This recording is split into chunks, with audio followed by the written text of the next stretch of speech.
the microphone is on. Welcome everyone, glad to have you all on board. I'm your host, DrFox2000, and you are watching VolcanoX live stream. Happy June 22nd of 2023. And yeah, just about said 22. Boy, I'm behind times.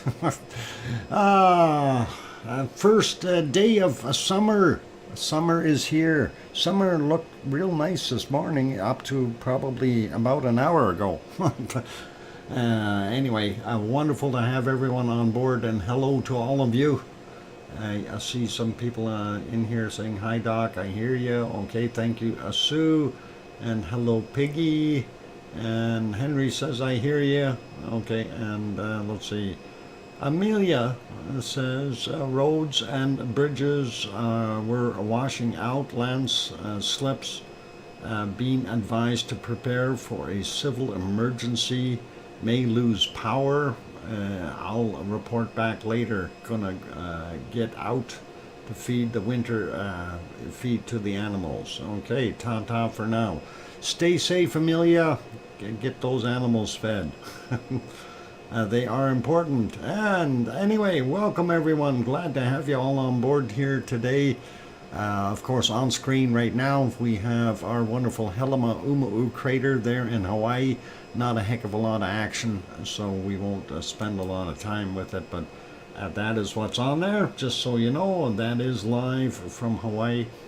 And let's see, first person in today was Dan, and Dan gets the cookies. Congratulations, Dan. And I want to say hi to our wonderful moderators. We have Arizona Snowman and Piggy, who's in the channel or stream or whatever. She's here, riding around in her cart picking up crayons and stuff. Awesome, Piggy, and thank you for being here. We also have CND Boy, as well as Joseph Fields, Joseph Fields, Texas, Lucas Snow, Gary 24/7 Live, Asian Skies, and possibly Mona Lisa Smiles as our wonderful moderators. So there we go. And we'll get at saying hello to everyone here shortly. Just wanted to do a quick peek at our earthquakes around the planet.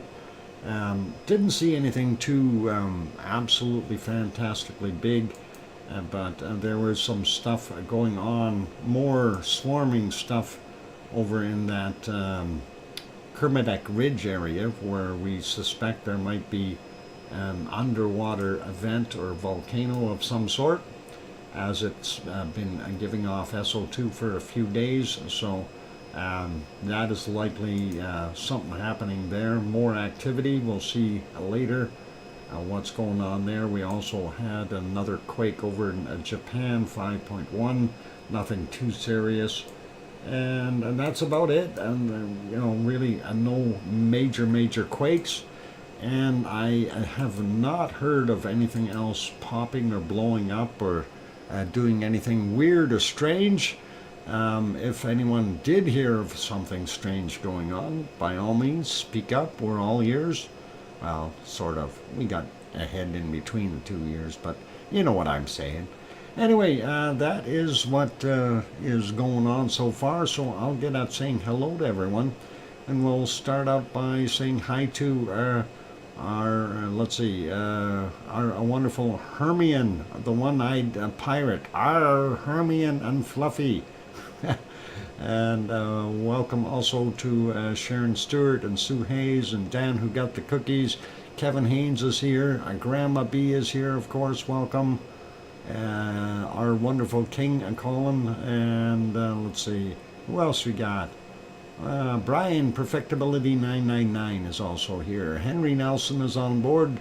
Tom Truelove made it in. Welcome, Tom. I haven't seen you for a while.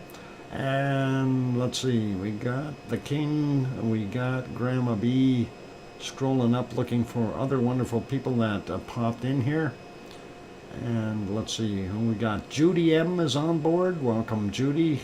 Tom and Pepper are here as well. He said, hi all, will be lurking tonight. Okay, no worries, Tom and Pepper. And let's see, who else we got? Scrolling up here, looking for other fun names. Let's see, do we see anyone else that we haven't mentioned yet? Arliss Scott, welcome. There's one that I missed earlier, or, well, didn't see till just now. And I think that's it. We got everyone else. If I did not call your name out, it was not intentional. I try to say hi to everyone. So if you didn't hear your name, you can speak up and I'll say hi again. And that's all cool. Anyway, looking at our wonderful Helma Uma'u on the crater on the screen right now. Not doing a heck of a lot. A little bit of smoke here and there. And that is not not what we want to see in an active volcano, right? But hey, what can we do? Wonky Donkey is here. Welcome, Trev. Good to see you. Anyway, let's not beat around the bush. We'll take a look and see what the other shots look like real quick and then move on to Iceland. This doesn't look too bad. Absolutely nothing happening out here. Well, maybe just a tiny bit of smoke or something coming from one of the rocks over here in the southeast lava pond. And this might be active yet a little bit there. A little bit of smoke there as well. Same with in the middle here, but overall not very much happening. So let's leave that there. Let's take a look at the refreshed B1 camera shot. And is it coming? It's working. Let's try that again. No, maybe we won't. All right, it doesn't want to show up. Let's try the thermal, and there was yesterday's thermal. I'm going to try refreshing it, and hopefully they are, yep, that worked. So, oh, I should get rid of that banner. Who left that thing there anyway? Oh, hang on, that's me. The one with the technical difficulties. There we go, looking at what we've got. Cooling off. That's what we're seeing. Here's our west lava pond, or what's left of it. Hardly anything of that toe area. We are still seeing some residual heat down along the bottom, and of course the flow lines here where it's built up a little bit. So I'm sure over time that will cool off. A couple of rainfalls and we won't even see those anymore as the top crust gets cooled and it gets thicker, and then we'll see what happens. Anyway, this is back to the live shot. Like I say, really not that much happening, so let's not dwell on this, and we will see if we can get over to Iceland right away and go from there. Iceland, I think we are not the best as far as conditions there, but we'll take a look and see what it looks like. Where am I here? Trying to find myself. Make that one smaller and zip over to here, and that one's bigger already. There you go. You can see the capital city of Reykjavik there in Iceland, and looks pretty foggy. Well, they might have had some rain there. It is 23:21, or just about 22 minutes after 11 p.m. there, and it is still quite light. Of course, they are quite a ways north, so that is what it is. Actually, I'm not live yet. Hang on. There. I was 2 minutes behind for some reason. Okay. Anyway, 23:26 is the time, and that's all okay. Let's back up about 10 hours, take a quick peek what it looked like during the daytime. There we go, a lot brighter looking and clear. Wasn't, well, it's not clear up top, but clearer picture and no fog. So that is it for Reykjavik. Of course, this camera shot from the Perlin Center, and off to the left-hand side we'll be looking at the airport in a second here. So let's get to the next shot. That is this one, and there it is. Regional airport. Looks quite foggy out in the distance, and some rain there maybe, I don't know. We'll go back about 10 hours, see what the conditions were like then, and a whole bunch clearer. You can certainly see Keilir off in the distance on the left hand side here, and Piggy says 3-minute warning. Oh my God, Piggy, thank you. Piggy, and I gifted a £2 super chat. Thank you very kindly, Piggy. That's awesome. And yeah, I am going to have to take that 3 minutes, and we'll take a short break because I just got home. When I started the stream here, tried to get things going as quick as I could. So haven't really had time to even have a decent sip of Pepsi, if you know what I'm saying. Anyway, that is what we're seeing there at Reykjavik. Let's go over to the next shot. Of course, this is the current view of our wonderful Reykjanes Peninsula. We are right near the lighthouse. This road right here heads up to the lighthouse on this side, and we're not very far away from it. There you can see the primary geyser in their steam field. Unfortunately, visibility is very poor. The power plant is right back there, and you can see some of that steam. It looks like it might be raining there as well. We'll back that up to that same 10-hour mark and see if they had a little bit of a better day earlier, and hopefully they did, and they did. And Sharon Stewart throws in a $2 super chat as well. Sharon Stewart. I just got to write that down. And what should say? Hi, Piggy. Great use of the early warning system. Awesome early warning system, eh? Oh, that is a cool. Anyway, there you can see that primary vent I was talking about, and of course the power plant. And back in the distance there, you can see, even though it's shaky, it must be windy there, but that is the town of Grindavik back there, and you can just see the top of Ragnar off in the distance.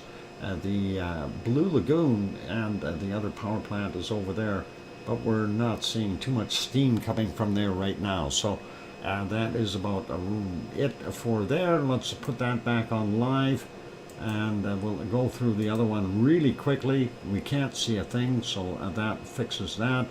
Let's go back 10 hours real fast before that cat gets here.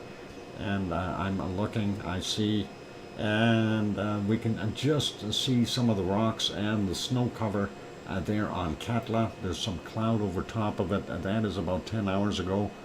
And let's see if it got any better, that we could see more. I don't believe it did. Well, maybe a little bit more there. So you can see it, but not very well. And no fountains of lava or anything like that. Putting it back on live, making it smaller, and going to the next shot. And I doubt very much we'll have any kind of visibility here. So we don't. So let's leave that be. I'm going to put you over to this one. And this, of course, is our wonderful Semaru. And we'll let you watch that during the break. Semaru in full color and bright and good looking. Anyway, Fluffy Thistle and Lena on the way. Oh no, I'm a-going. Here comes the music. For all those good people here, please hit the like button if you haven't done so already. Also, if you're new or you haven't subscribed, consider subscribing. On that friendly note, I'm your host, DrFox2000, here in Edmonton, Alberta, Canada. I will be back in 5, 6, or 7 minutes. Keep smiling and play nice on the mountain.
microphone is back on. Welcome back, everyone. I'm glad to have you all on board.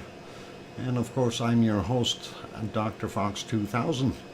And thank you for the welcome backs from Henry and Hermione and Fluffy and Sue and Piggy and hello Philomena and I think Piggy didn't say welcome back. Oh yeah, she did. She did. Said Daddy Foxters. Oh, I was wondering what that meant. It's okay, Piggy. All right, and I hear you, Dr. Fox 2000 from Sharon Stewart. And thanks, Kevin Williams and Kevin Haynes also here. Welcome to both of you, and thank you. And anyway, let's get on with what we were looking at. We did take a look at, careful, Piggy, careful. Anyway, we were looking at Iceland, so let's get over to Iceland. Not that much happening at Semeru right now. I don't know what was going on earlier, but we'll take a look in a little while when we get around to it. And hopefully they'll leave that on. Every once in a while that screen goes a little wonky on me, or on them, or rather. And it's because their camera saturation is up just a little too high. So that does that on the digital stuff.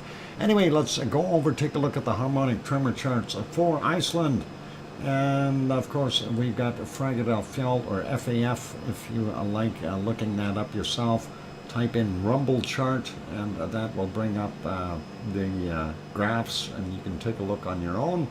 Anyway, this one for Ragnar, a wonderful area there, where Ragnar and Siggy's Fisher are. So seeing the magmatic kind of up and down, and up a little higher and down and way up, and that is a happy sign. And then, of course, looking at our green, the seismic line, we see it did a little bit of a dip dance there too, and right back up, and going up for the count. So same thing, almost, well, not quite identical. It looks like maybe what caused this may have caused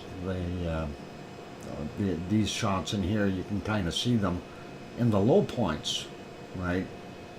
And I'm wondering if that maybe caused the magmatic activity up here to rise a little bit.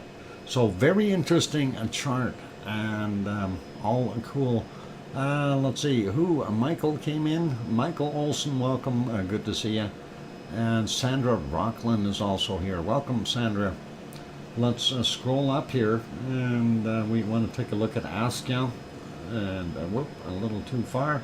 Askja is the other way around. It's headed downward with its magmatic, and we see the seismatic is kind of dogging along with the tectonic line, but a little bit lower than it should be. We would think that you'd see a split in all three, blue being the lowest, green being in the middle, and then of course our magmatic or extremely low frequency being really up high. But we're seeing them mix here, so I'm not sure what the heck is going on, but definitely something is amiss. We'll see. Looks like we got a few spikes there, so obviously some small tremors or quakes in the area as well. Let's go down and take a look and see if they've fixed the one for Grimsey. And where is Grimsey?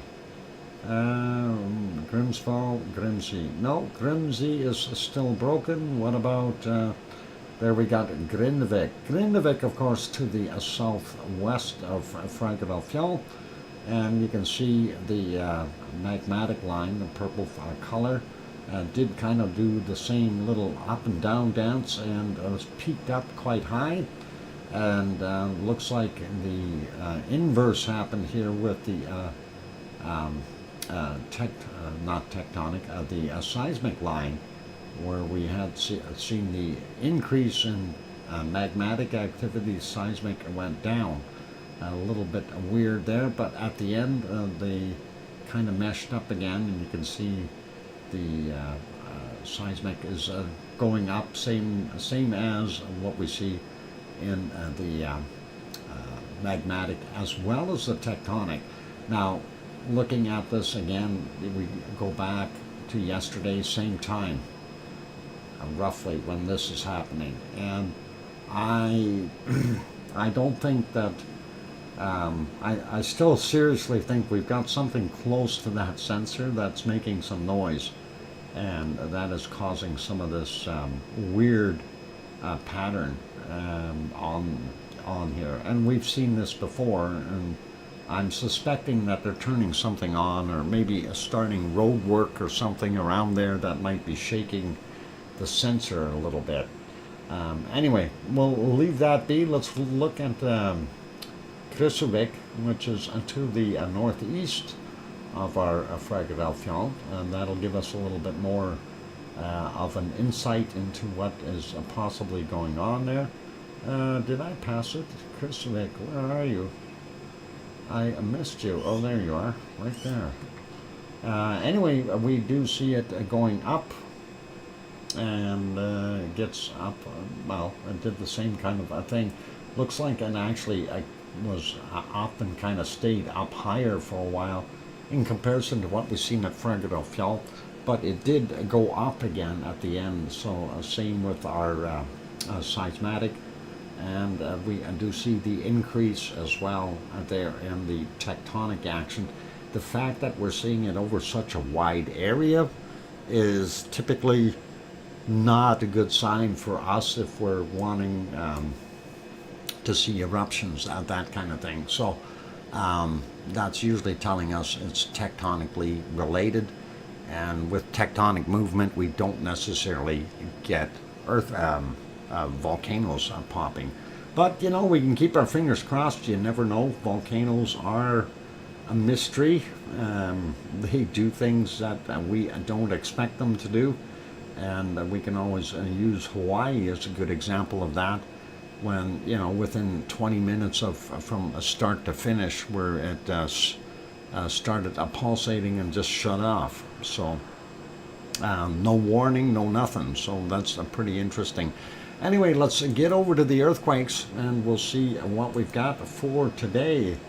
And on our earthquake map, and we have 48 according to what it says up top there on the top right hand side. And if we take a look at the map in general, it looks like the majority of the action is either down here on the Reykjanes Peninsula or over here at Katla.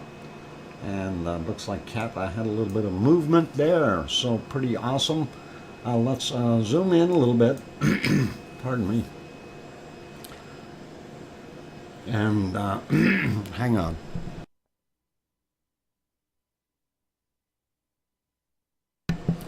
Yeah, that happens once in a while. Talking too much and then have to clear your throat. Anyway, we got a 1.6, 9.7 kilometers down, 11:44 is the time on that one. That's fairly far out. And let's see what else is here. LD Island is there, so these are a little closer to the actual peninsula. This one is from 1535, a 1.39, 10 kilometers down. Next one is a 2.0, 8.5 kilometers down from a 1425, and a 1.79, 8.4 kilometers down from 1412. Next one is a 1.5, 7.1 kilometers down, 1811 is the time on it. Then we've got some older ones here from a 3:55 in the morning, 0.6, 6.5 kilometers down for that guy. Next one is a 0.57, 5.9 clicks down, 5:20 a.m. Next one is a 0.79, 5.9 kilometers down, 5:21 in the morning. And from 10 minutes after 4 a.m. we had a 1.46, 6.2 kilometers down. That's all out in the water. And we'll slide over. We are not seeing any. There's your Keflavik International Airport, and of course Keflavik, Reykjanesbær, Jørnvik, Grindavik down here, and of course the Blue Lagoon over here. And whoa, what happened?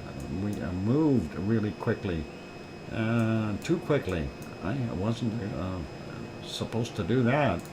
Hang on, where are we? Blue Lagoon and the power plant. That's what we were looking at. I have no idea why that took off so quick.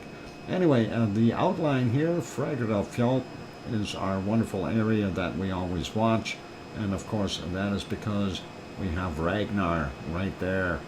And then, of course, the Siggy Fisher in Meridalier Valley. Anyway, let's see. We only see a couple quakes up there today. 0.24, 1.8 kilometers down from 5:09 in the morning.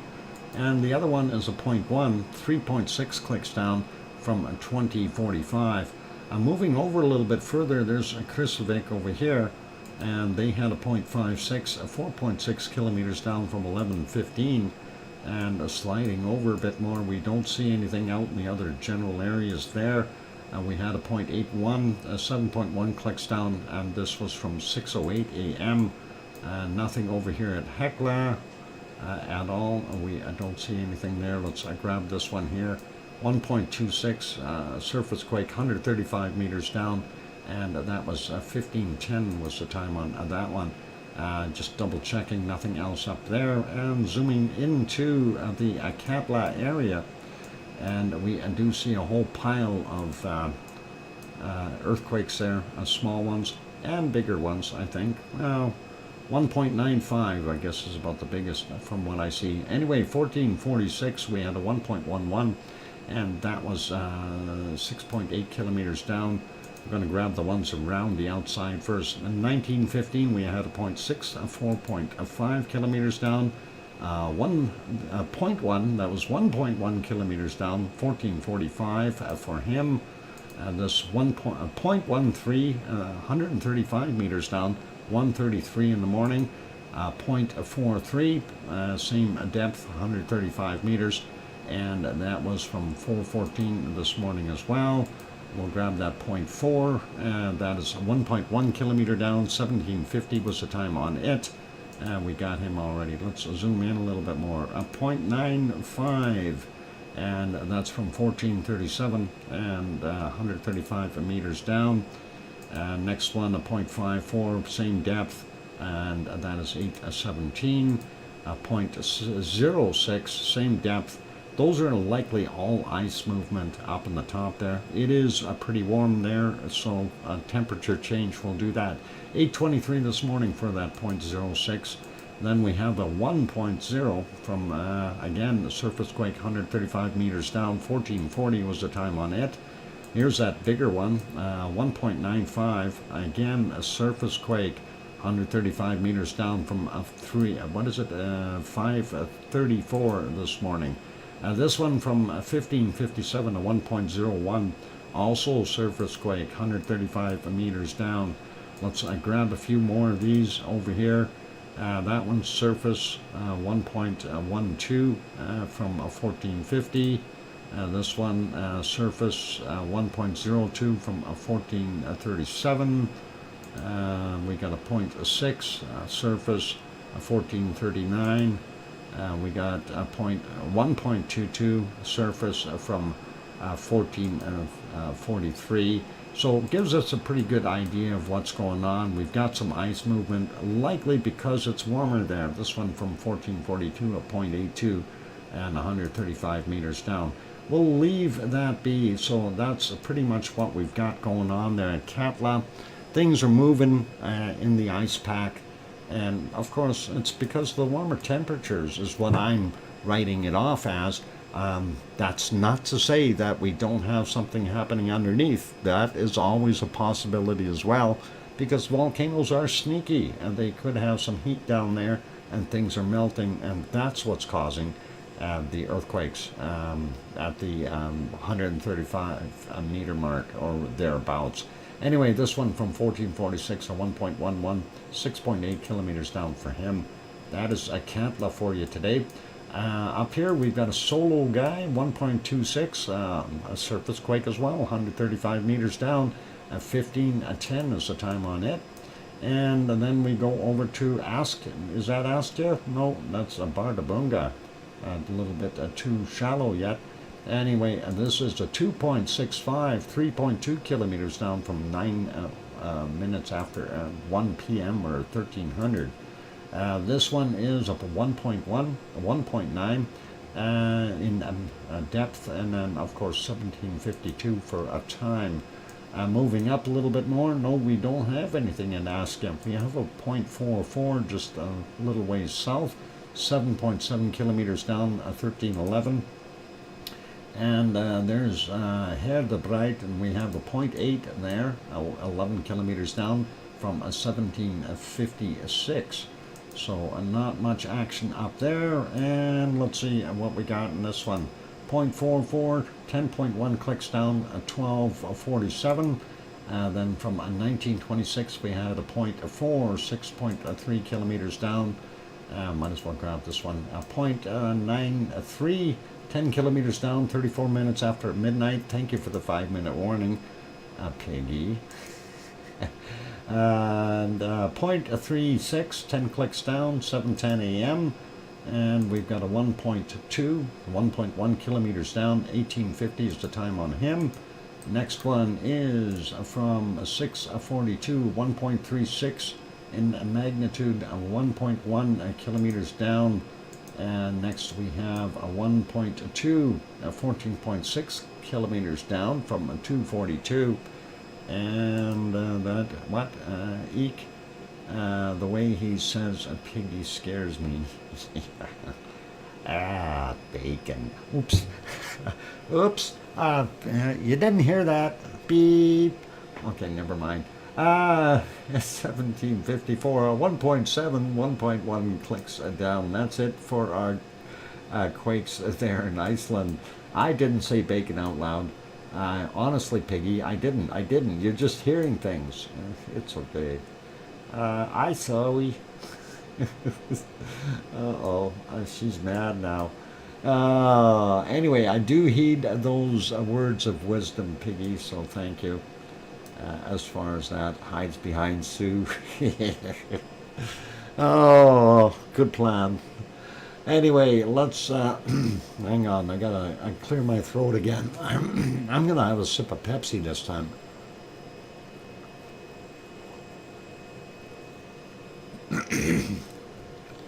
Okay, that might work.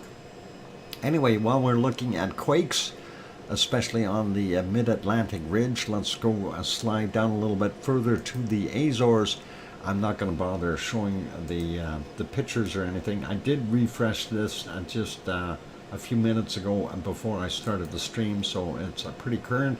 Anyway, we had 2.8 there in the Azores, surface quake. That is just northwest of Fayal Island, and that was from 1446 GMT or UTC, whichever you prefer. And let's see, there was 2 other quakes. We have nothing over here on Seo George, and nothing on Pico Island, nothing on Fayal Island, and nothing on Terceira, and nothing on San Miguel. And we do have this one though, 3 hours ago, a 2.1 surface quake from 2004 GMT or UTC.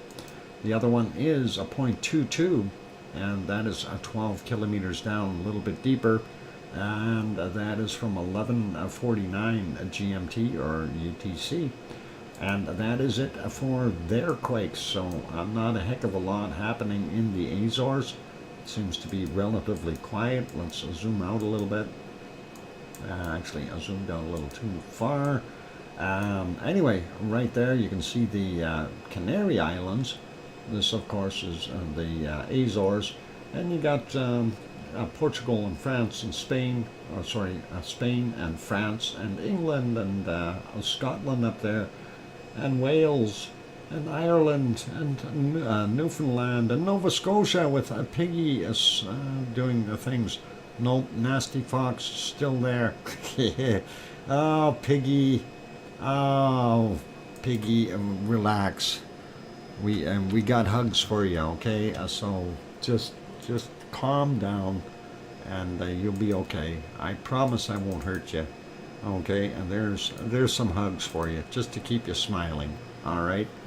And yeah, Sue was waving over from Cole Harbor over on the other side before I got distracted again.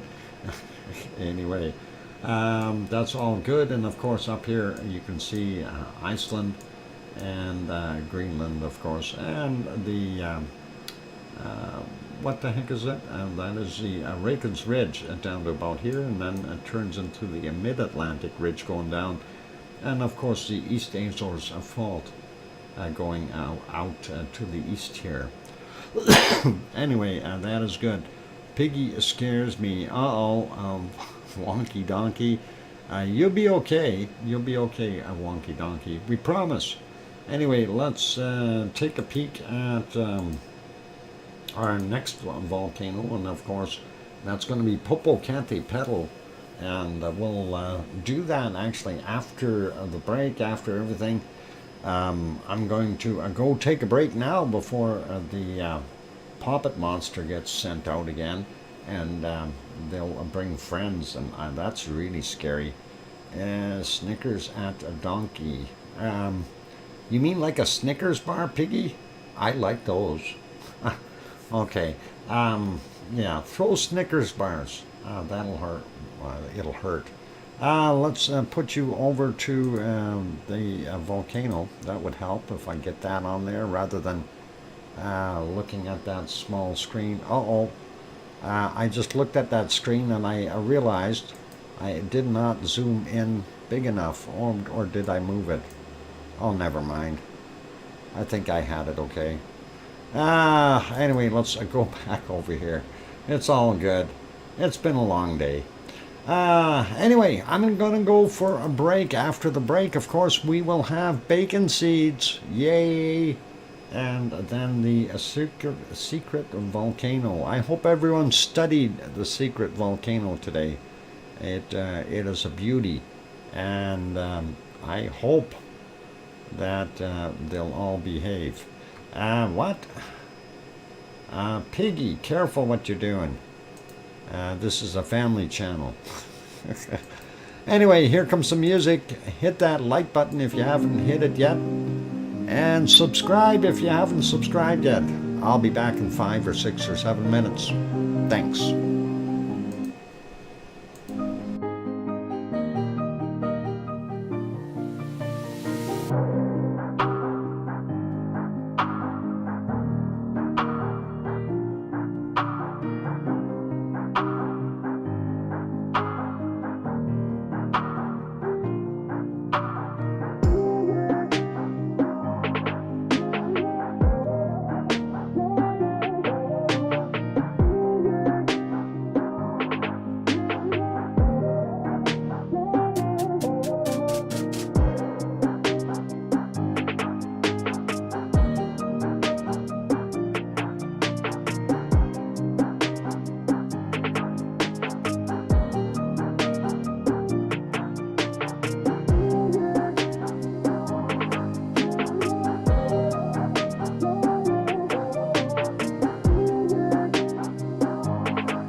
And there we go, the microphone is on. Welcome or welcome back, everyone. Glad to have you all on board. Of course, you are, what, a doc email super glue. Yeah, not pins. Welcome, I'm naughty if... Thank you, Sue, and thank you, Piggy, I think. And thank you, Hermione, R, and Fluffy. And I hear you, DrFox2000. From Sharon Stewart. Anyway, he slipped the pins into.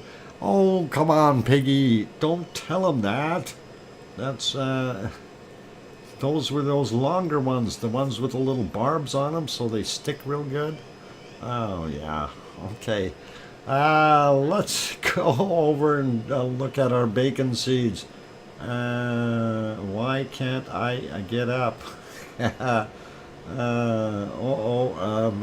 That's possible too, Piggy.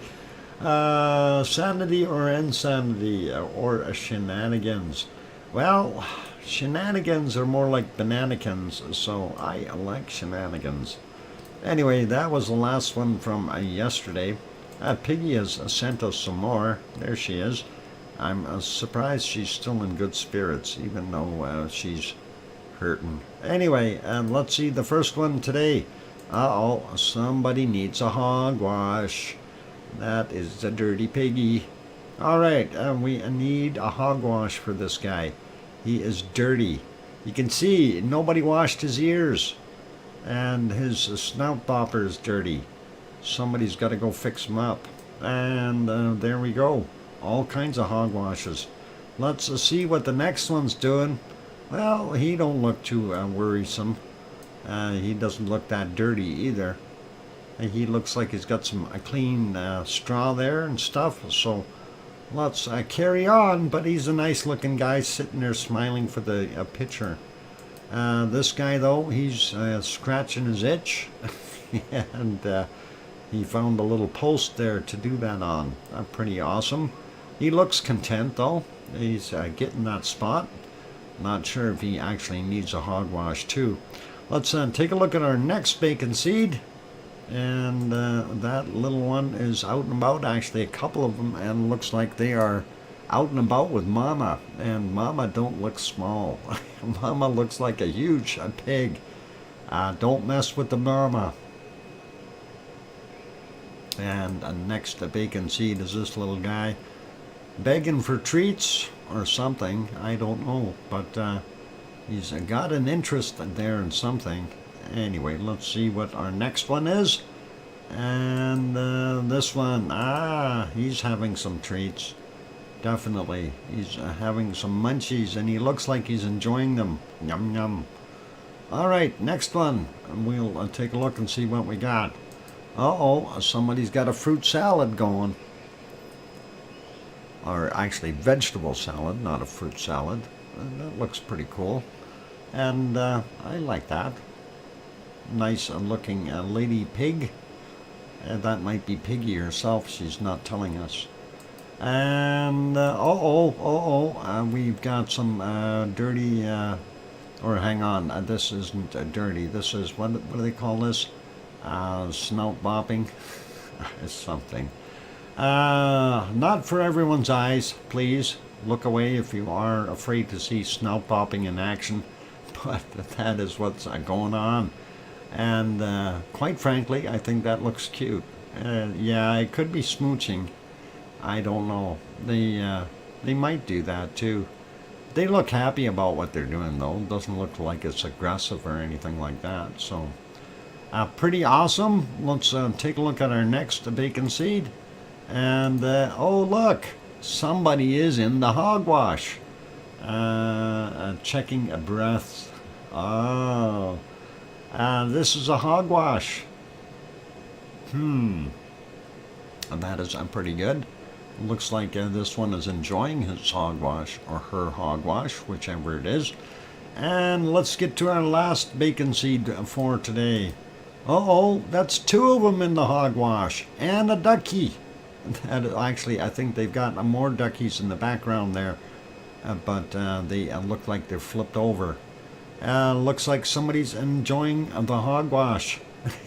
And that is pretty awesome. They look cute in there. Where we're going to hide that? What are you going to hide? Uh-oh. I missed something. What did Dan say that you were going to hide? Uh-oh. Did he say something bad? Dan, did you say something bad? Did I miss what you said? Uh-oh. I hope you didn't say anything really bad. Piggy's gonna bite you if you did. You got to be careful about that. Remember, it's a family channel. Don't swear. Anyway, let's leave that. Uh-oh, I didn't see what he did. He must have been bad. He's sorry. Anyway, let's go over. We'll leave our wonderful bacon in the tub there alone for right now, and we'll go find our secret volcano. It's over here somewhere. There it is. All right. Okay, so now be very, very careful with your guesses. This looks like a lot like another volcano. It's a beautiful eruption, though. No, it is not Cumbre Vieja. No, sorry. It is not. Sorry, Kevin. And it does look like several different volcanoes, and I've seen that. But that is okay. I had to have another drink of Pepsi. No other guesses? Wow, we're out of guesses. And they're all trying to figure out which volcano this is. And what volcano would be close to, looks like city or civilization down there. Huh?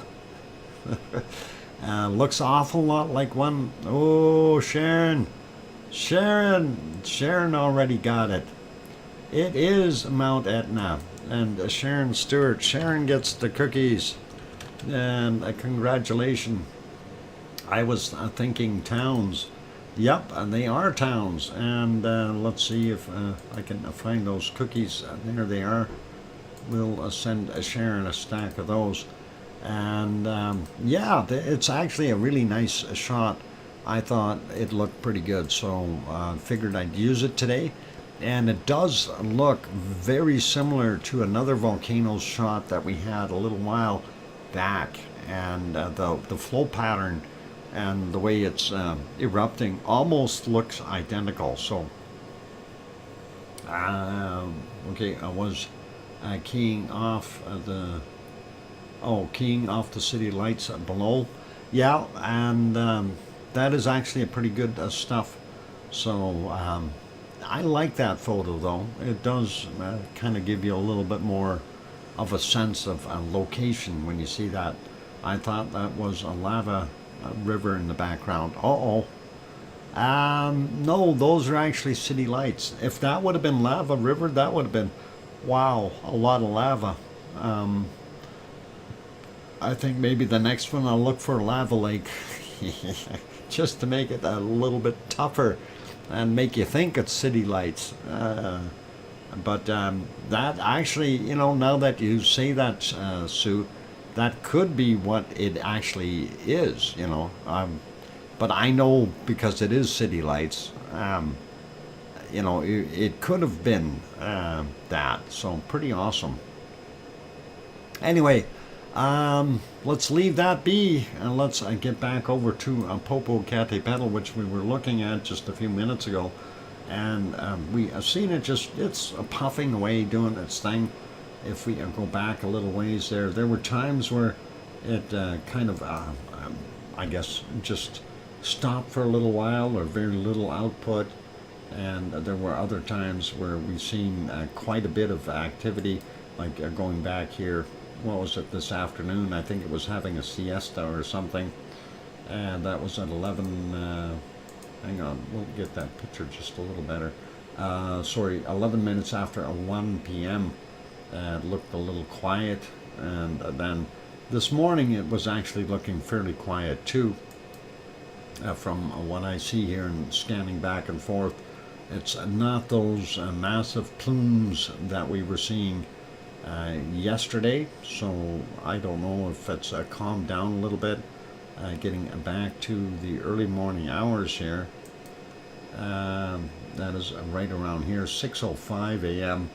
And you do see the gas coming out and billowing out. Not as much of the darker material today, though, from what we've seen. So maybe it's going to slow down a bit. We'll see what happens with Popocatépetl. Of course, we watch it every night and keep an eye on it. So I put it back to live, and I thought that was pretty cool. We'll take a look. Oh, that is no longer working. All right, I guess our multi-shot is off right now, or do they have it working? Yep, there it is. We can see that in a second. This is the sunset version. If you want to see the sun going down, you can see what's coming out of Popocatépetl with it being silhouetted. So hard to say, silhouetted a little bit. There we go. So that is actually pretty nice to see. Let's get back to the other one though. And there's our multi-screen so we can see what's going on. And yeah, you can see that billowing out of there. More gassy than anything else right now from what we're seeing. So pretty cool and pretty neat to be able to see that. I'm just looking at that sunset. That might turn nice. If it goes down a little bit more, could have some good colors. We'll check that one afterwards, and we'll make some of these smaller again, so we don't use so much horsepower. And we'll go to our next one. This is, well, first off, that was Popocatépetl. That's about 70 kilometers south of Mexico City, southeast, if you will. This one here is Fuego. And the Fuego's not looking quite so nice because it's in the heavy clouds. If we back up about 20 minutes, we can see a little bit better. Still lots of very high clouds above it. You can see some smoke coming out of there. And of course, Fuego in Guatemala. And they have some, well, 'tis the season for bad weather. If we back up a little bit, we do see that it was in the clouds most of the day again. Yeah, if I back up to about here, which is about 10 hours ago, 8:25 this morning, you can see a little bit puffing off of there, but not a heck of a lot. And yeah, clouds all over the place. Prior to that, I think they must have had something going wrong with their stream. Oh, 4:29 a.m. You do see a glow coming off of it. And I wonder if their stream was down, because I'm able to go back to 3:49 a.m. They must have been down for a couple of hours. But we do see that glow on in the top of Fuego. So we know there is active lava. Piggy, you have a good night, okay? Sleep well, and take care, and double check for spiders before you go to bed. And on that, a friendly note, sweet dreams, and take care of yourself, okay? Anyway, looking at what we're seeing there, that's what we've got. Fuego is not too bad, and doing its thing, unfortunately, in the clouds. Making that one smaller. Going down a little bit further south, we are going to Messiah Volcano. Unfortunately, only a photo, not a video. And there you can see the caldera and the lava down here. So definitely has been a little bit more active as of late. Let's refresh that one, see what the current picture looks like. And there we go. Nice glow. I think we caught it at the right time here, so you can actually see that wonderful glow. Piggy saying bog off on DrFox2000. Good night, Piggy. Now looking for spiders. Oh, you'll be okay, Piggy. I promise. Good night, Piggy. Check under the bed and around. Yeah, shake your pillows out before you go lay down on them. and that is always good. It's just like your shoes. Always shake out your shoes before you put them on your feet. You'd be surprised what comes out of there sometimes, especially if you got thistle. Nightmares. Oh, Piggy, think happy thoughts. Happy thoughts, okay? And anyway, let's take a look, see if we see anything left at Rincon de la Vieja.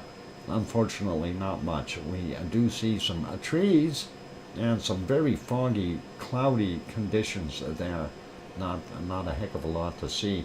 And next one, I'm going to refresh. This was from this morning. We had very poor visibility at both Laguna del Mole and Villarica, and not very much visibility at Lascar either. And we are down to pretty much no visibility. So we're going to skip those guys today. Ooh, Scorpions. That's a good rock group. I kind of like some of their songs. The Police too. What else is out there? Anyway, let's leave that be. We're going to go to our next volcano. I'm going to actually put this one back over here on Popocatépetl so I can find it. And this is Merapi. Let's see if Merapi will make us happy. And we'll get onto that screen, make it a slightly larger, and it looks like present condition 7:25 a.m. there. And we do see it's there and doing its thing, so let's back it up a little bit, see if we can go back into the nighttime and see what we had. Ooh, not good. Oh, it got a little better earlier, so let's see if we can spot some lava coming down. That was only temporary cloud, and there you can see a little bit of that wonderful bacon sliding down the hill, and that is not bad. You can see it on the IR cam down on the bottom left as well. It does spread out very, very quickly. Aloha to Kathy. Good to see you, Kathy. And yeah, that's what we've seen there at 4:46 a.m. And there was a little bit bigger one here that I just spotted. So let's see what this one brings. And 4:22 a.m. And you can see that spreading out a little bit more. Looks really bright over in the IR cam. Let's see what it looked like on the close-up. And we'll watch that bacon go down the hill. And that actually doesn't look too bad. That is a reasonable quantity. And that'll make it look like bacon. So pretty nice. And yeah, you can see some of that. Lots of stuff going down the hill.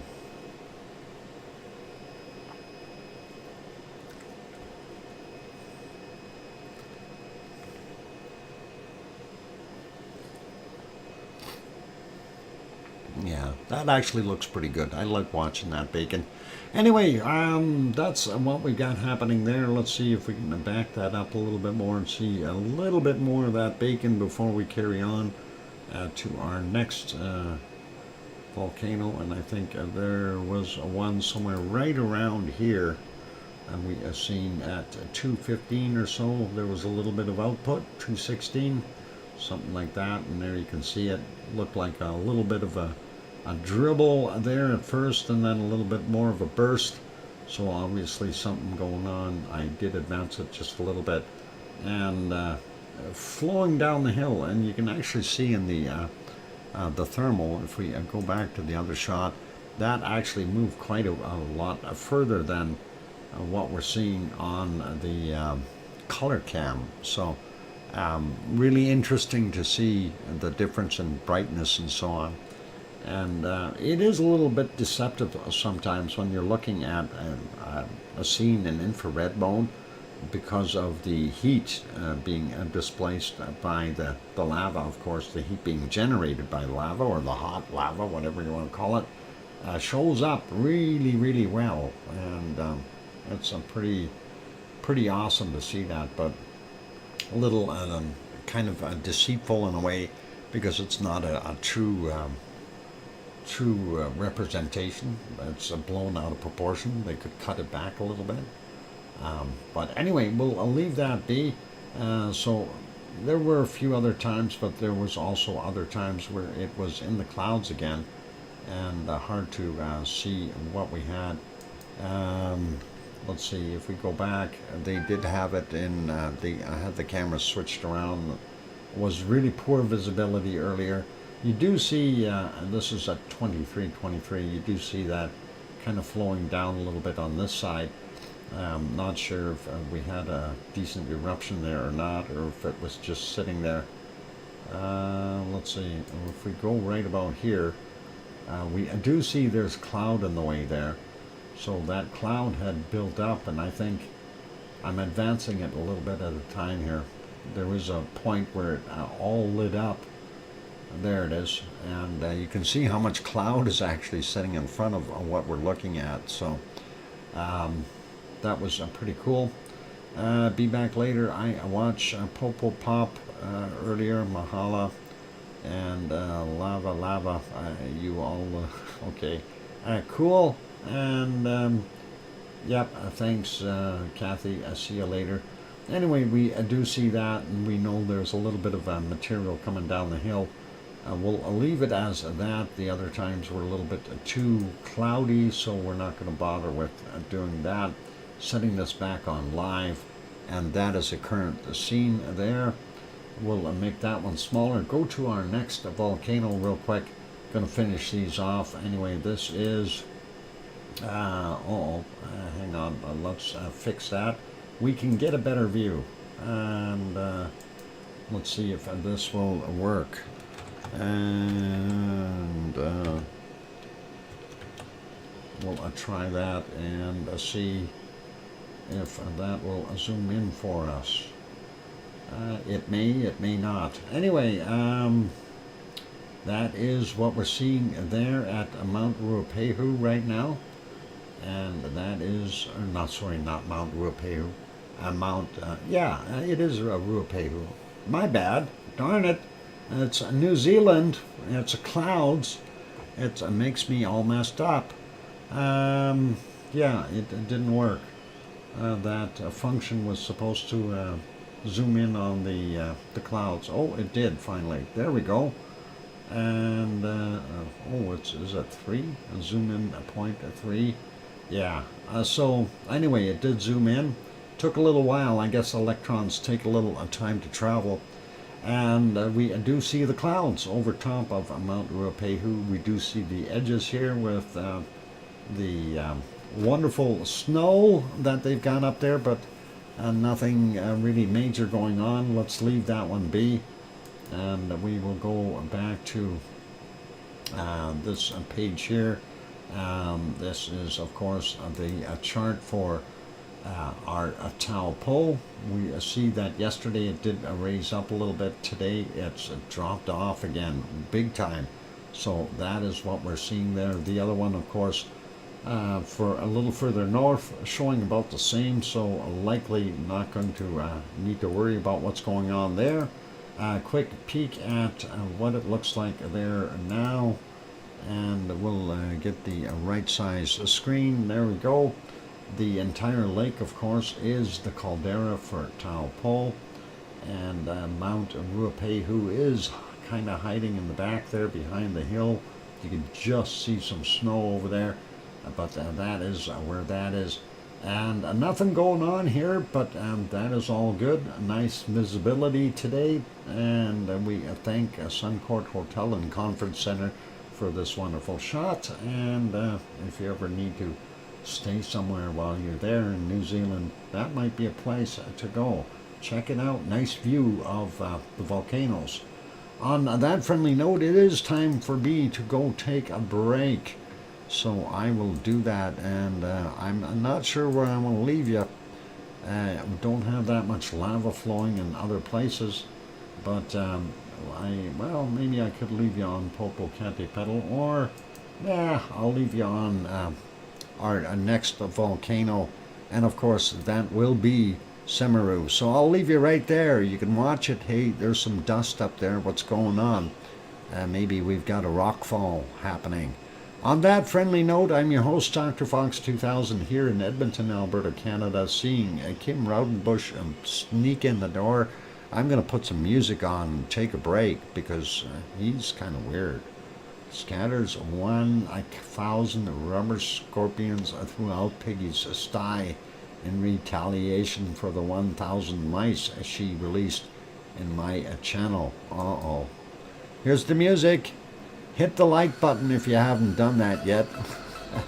And subscribe if you haven't subscribed yet. Keep an eye on Semeru. Semeru does tricks once in a while.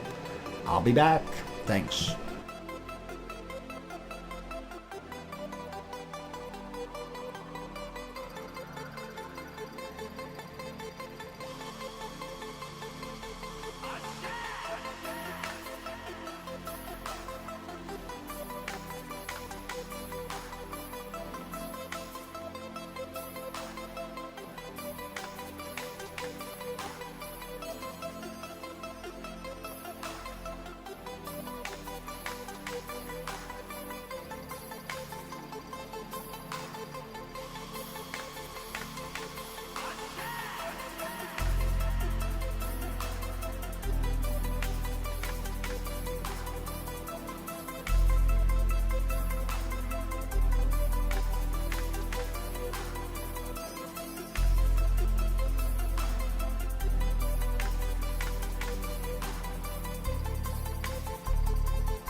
we go. The microphone is back on. Welcome back, everyone. I'm your host, DrFox2000, and you are watching VolcanoX live stream.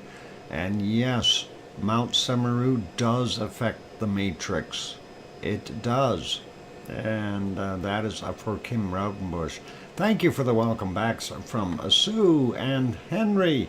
And where's that Sharon Stewart with her "I hear you, Dr. Fox 2000"? She's probably not hearing me though, or she's delayed again. I don't know what's going on. She might have gone for coffee. Anyway, we do see a little bit of activity there at our wonderful Semeru in East Java, Indonesia. And you can see that smoke coming off the top as the clouds are starting to roll in.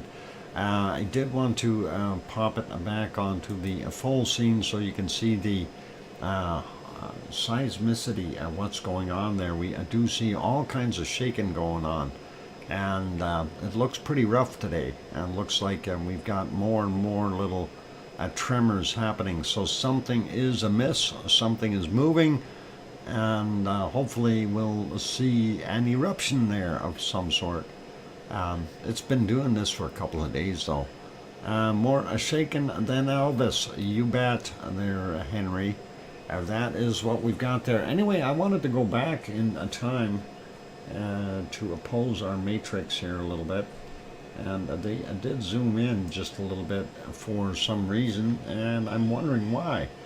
And of course, that was earlier, 5:47 a.m. A little bit after that, they zoomed in, possibly on a rock fall or something. We can see some steam or smoke coming from this area here, and there they go zooming in on it. And if we do the other shot there, we can see it a little bit bigger. And obviously, yeah, look at that. There is a column of lava pushing down, or maybe that's already cooled and kind of the effusive material just sitting there. There's another matrix glitch. Looking above it, though, you can see kind of a trough or a canyon, if you will.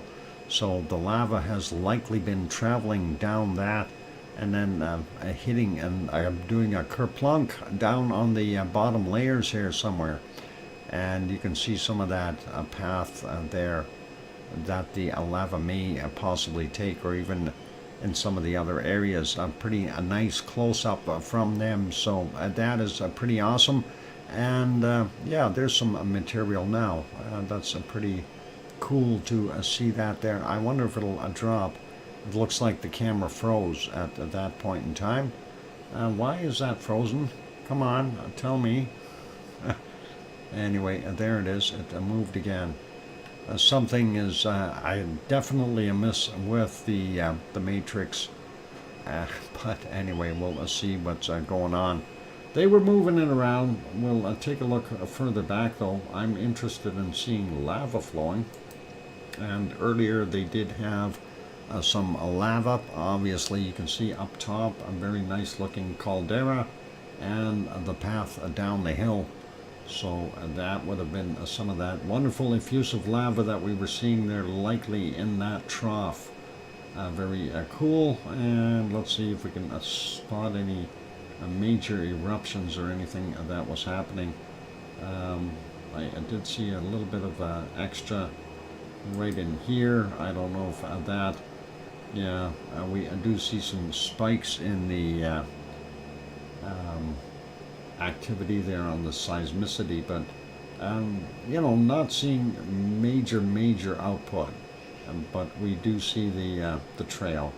So pretty cool.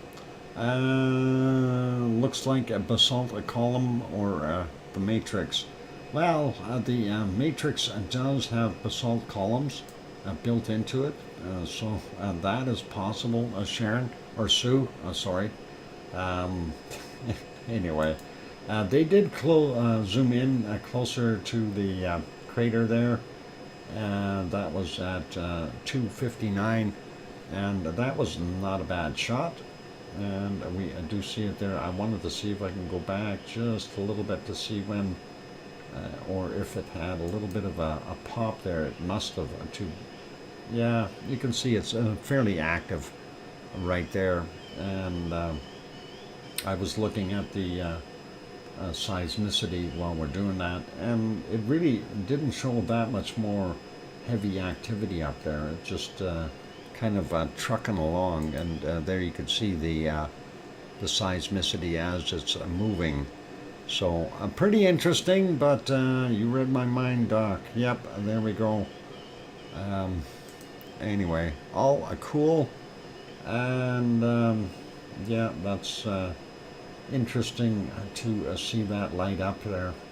Don't know if that was an actual glitch of some sort, or hang on. Let's see if we can get this working. A good example of basalt columns in the giant causeway in Iceland. Yes, the thing is with the basalt columns, we also have a bunch of those in British Columbia that you can take a look at, and they're older, of course. And there's some down in Utah, places like that, Ireland. Yeah, they're all over the planet, so you can take a look at a lot of them. And very, very interesting and unique formations, the way that stuff broke up in those vertical columns. A lot has to do with water when that happens. I guess it's a certain type of cooling speed. Yep, a Devil's Tower in Wyoming. That's exactly right, Sharon. That is one of them there. You know, everybody always thought, oh, that's an old tree that broke off. And no, it's not an old tree. It's literally the remains. Like if you take a look at the top of that thing, that's how high the ground used to be way back when. And the rest has basically washed away and left this standing. So pretty awesome, pretty interesting to see that. Anyway, that is what we're seeing there. So a little bit of lava, a little bit of goodness happening there at our wonderful Semeru, East Java, Indonesia. I do think we have another spot here where it did pop a little bit. Not sure exactly how much it did, but there you can see it pluming upward. That was 25 minutes after midnight. Did not look too bad in that shot. So a little bit of leaping lava, and we always like that. That is awesome. Some gases, of course, in there as well, being pushed out. And yep, a hot caldera. Could pop any time. The pipes are ready to go, so maybe we will see something erupt out of there in the near future. So pretty cool. Anyway, we'll leave that be for right now. And that is a pretty, it's pretty. Okay, it's a pretty awesome is what it is. I love seeing, a live volcano like that. I wish I could stand up on the edge and just peek in there.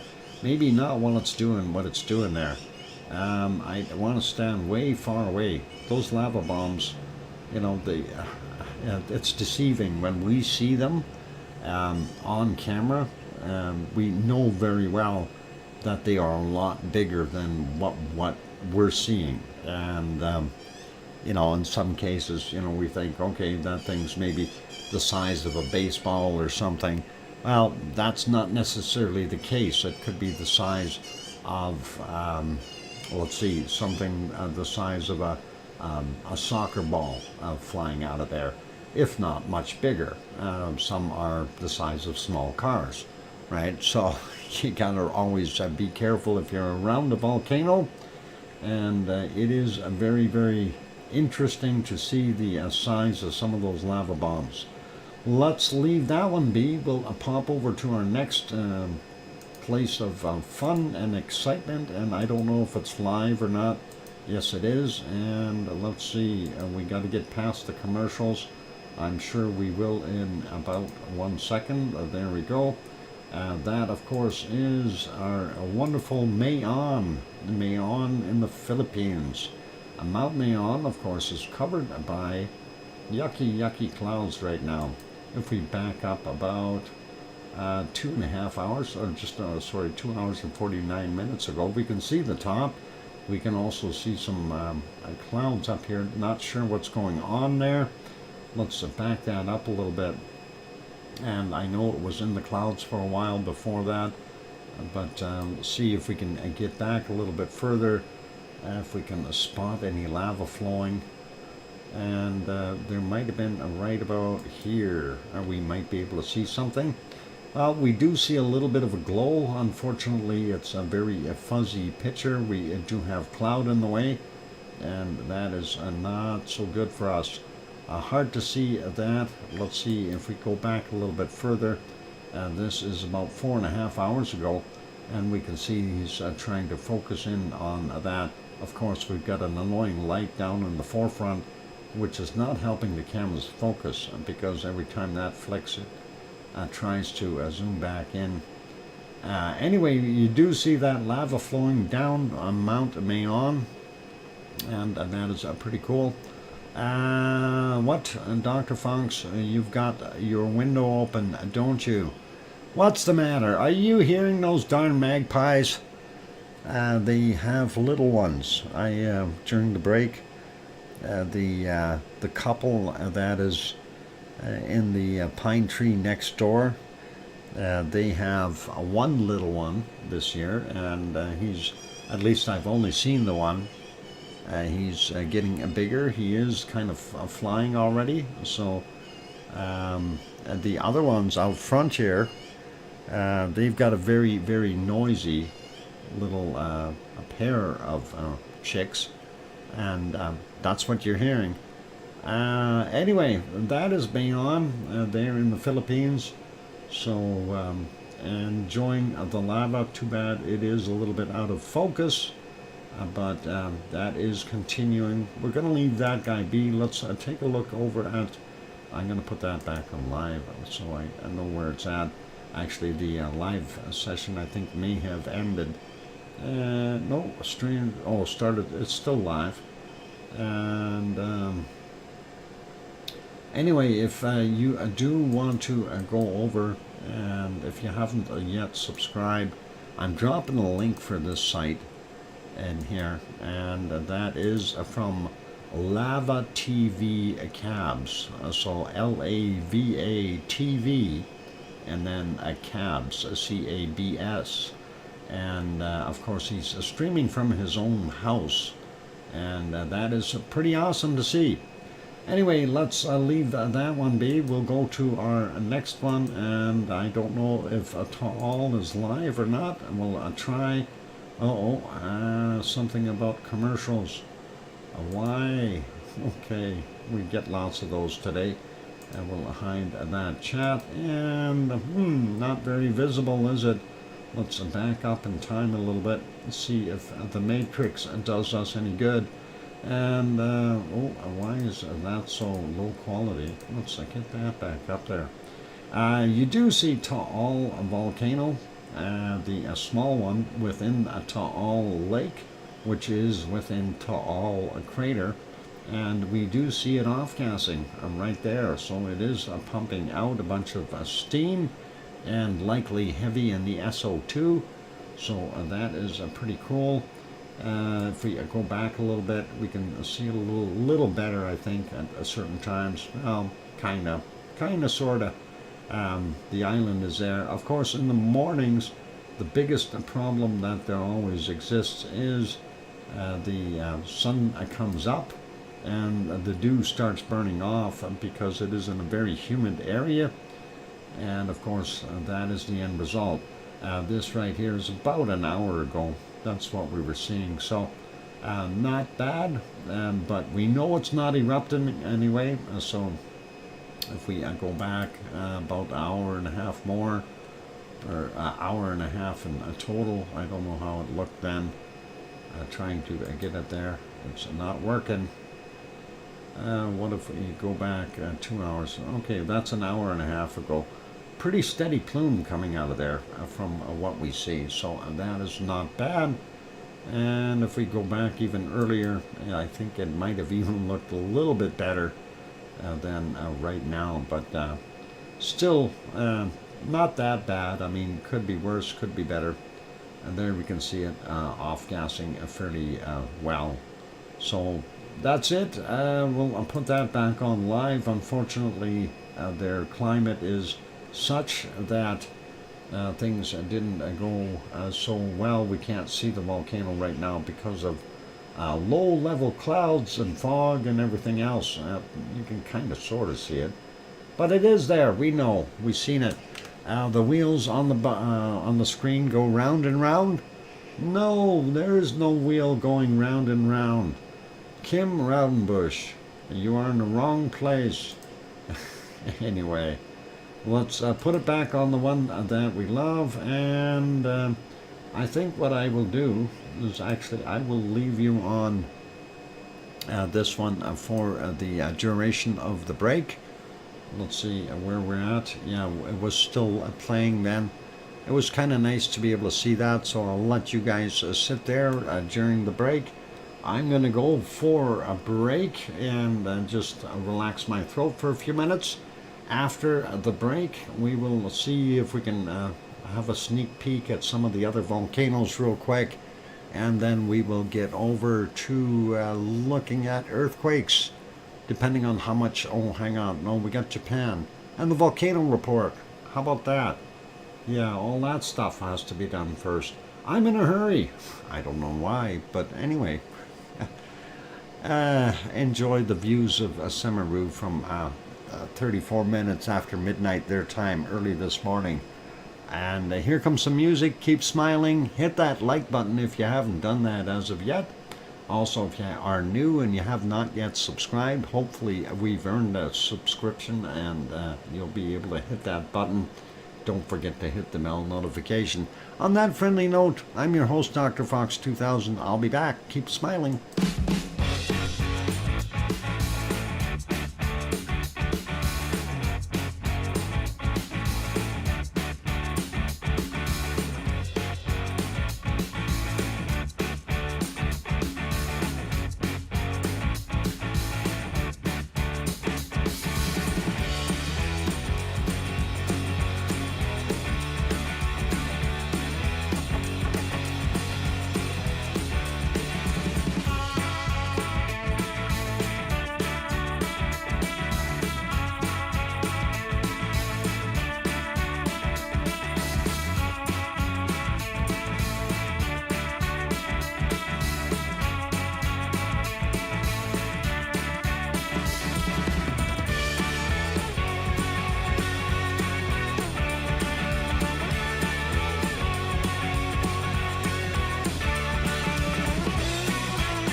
And there we go, the microphone is back on. Welcome back everyone. I'm your host, DrFox2000, and you're watching a VolcanoX live stream.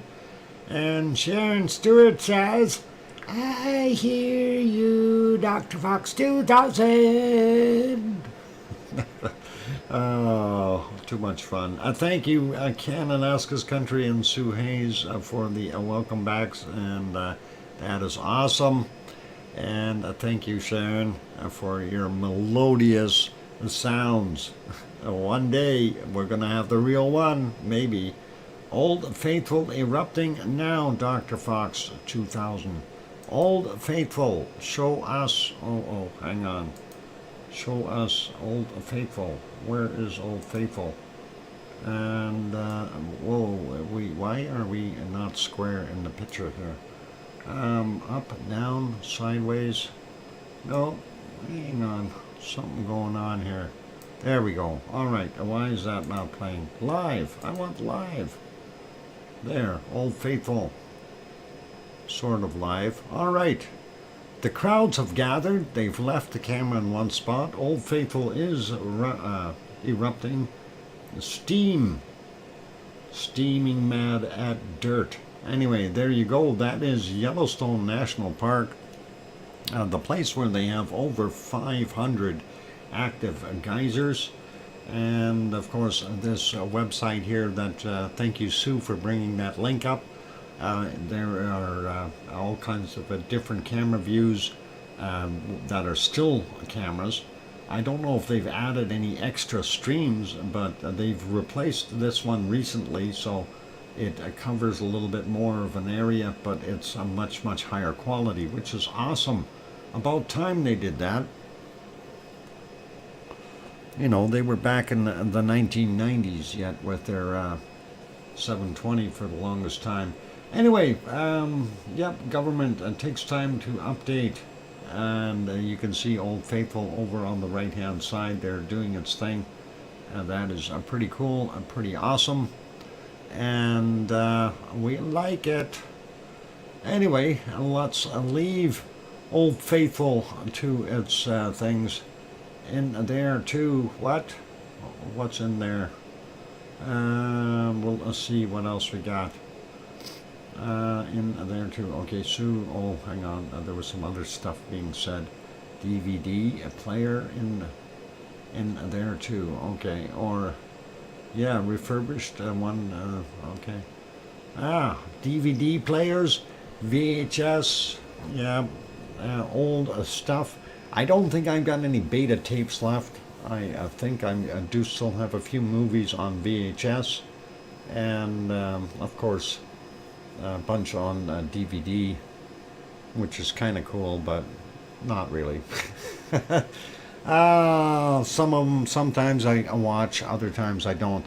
Anyway, you can see the crowd moving around down in the forefront. Pretty awesome shot, but let's leave there. Let's go to our next shot. We want to take a look at a Stromboli. And, yep, the one thermal camera not working for Stromboli. The other one is. Let's see if we can change that screen a little bit here. And we'll make the other one kind of smaller and make it disappear. There we go. You can see on that thermal, though, that there is a little bit of an eruptive activity, and if you're looking over on the volcano side, you can see that too. Let me get on that screen, and there we go.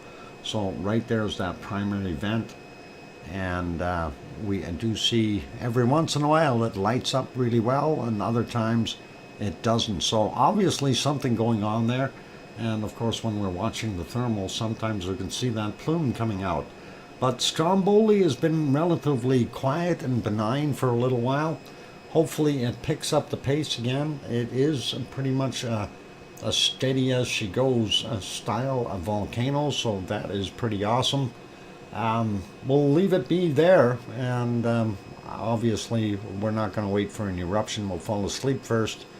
We don't want to do that, and we don't want any glitches in the matrix while we're looking at it. So let's leave that guy be, and where are we going next? let's go way up north. We're gonna go way north. How about that, guys? And we'll go to Shivelish. And whoop, I clicked the wrong button. Shivelish. Let's try that again. And hopefully we'll make things work here. Oh, hang on. I might have to sneeze. I might, but then again, I may not. Shivelish. Let's make that bigger. And even bigger. There we go. And you can see the dome in here. If you're looking carefully, you do see the dome. And remember what happened? Well, we know that the walls of that dome on both sides remained, and that center portion was all blasted out. We are seeing some build up in the front here, so obviously things are rebuilding, and that is pretty cool. This is Shivelish up there on the Kamchatka Peninsula in Russia. Nice, well, it's not the best view we could have today, but at least we can see the volcano. That's better than what we normally have. Let's make that small. We'll go to the next shot. As it loads up, we'll see if we can make that a little bigger. And of course, that is just zoomed out a whole bunch. There's that same dome that we were just looking at. And in the back here, we see that is still very active, and we are seeing a gas plume up above it. So obviously that's coming from that other vent that we have over there. Not sure how active that particular vent is. They don't have a specific camera on it or anything, but that looks pretty cool. So we know Shivelish is indeed doing its thing. Third shot, wanted to bring that up. Yes, that's the mothership hiding up above it. And that's a lenticular cloud that is built up there. It's not a mothership. It's just a regular little ship. The mothership is much bigger. Sorry. Had to do that. Anyway, that is Shivelish. You can see the off-gassing there from that other vent. Mothership, yep, and that is... It's huge though. It does look like a big kind of a hat or a ship or something sitting above it. But that is indeed actually a lenticular cloud, so pretty cool to see that. And of course it's from the heat being generated here by the volcano, and that is causing that to happen. So pretty cool. Anyway, let's leave that alone. Not sure what kind of visibility we have at the other volcanoes. That is Pavlov, no good for a picture.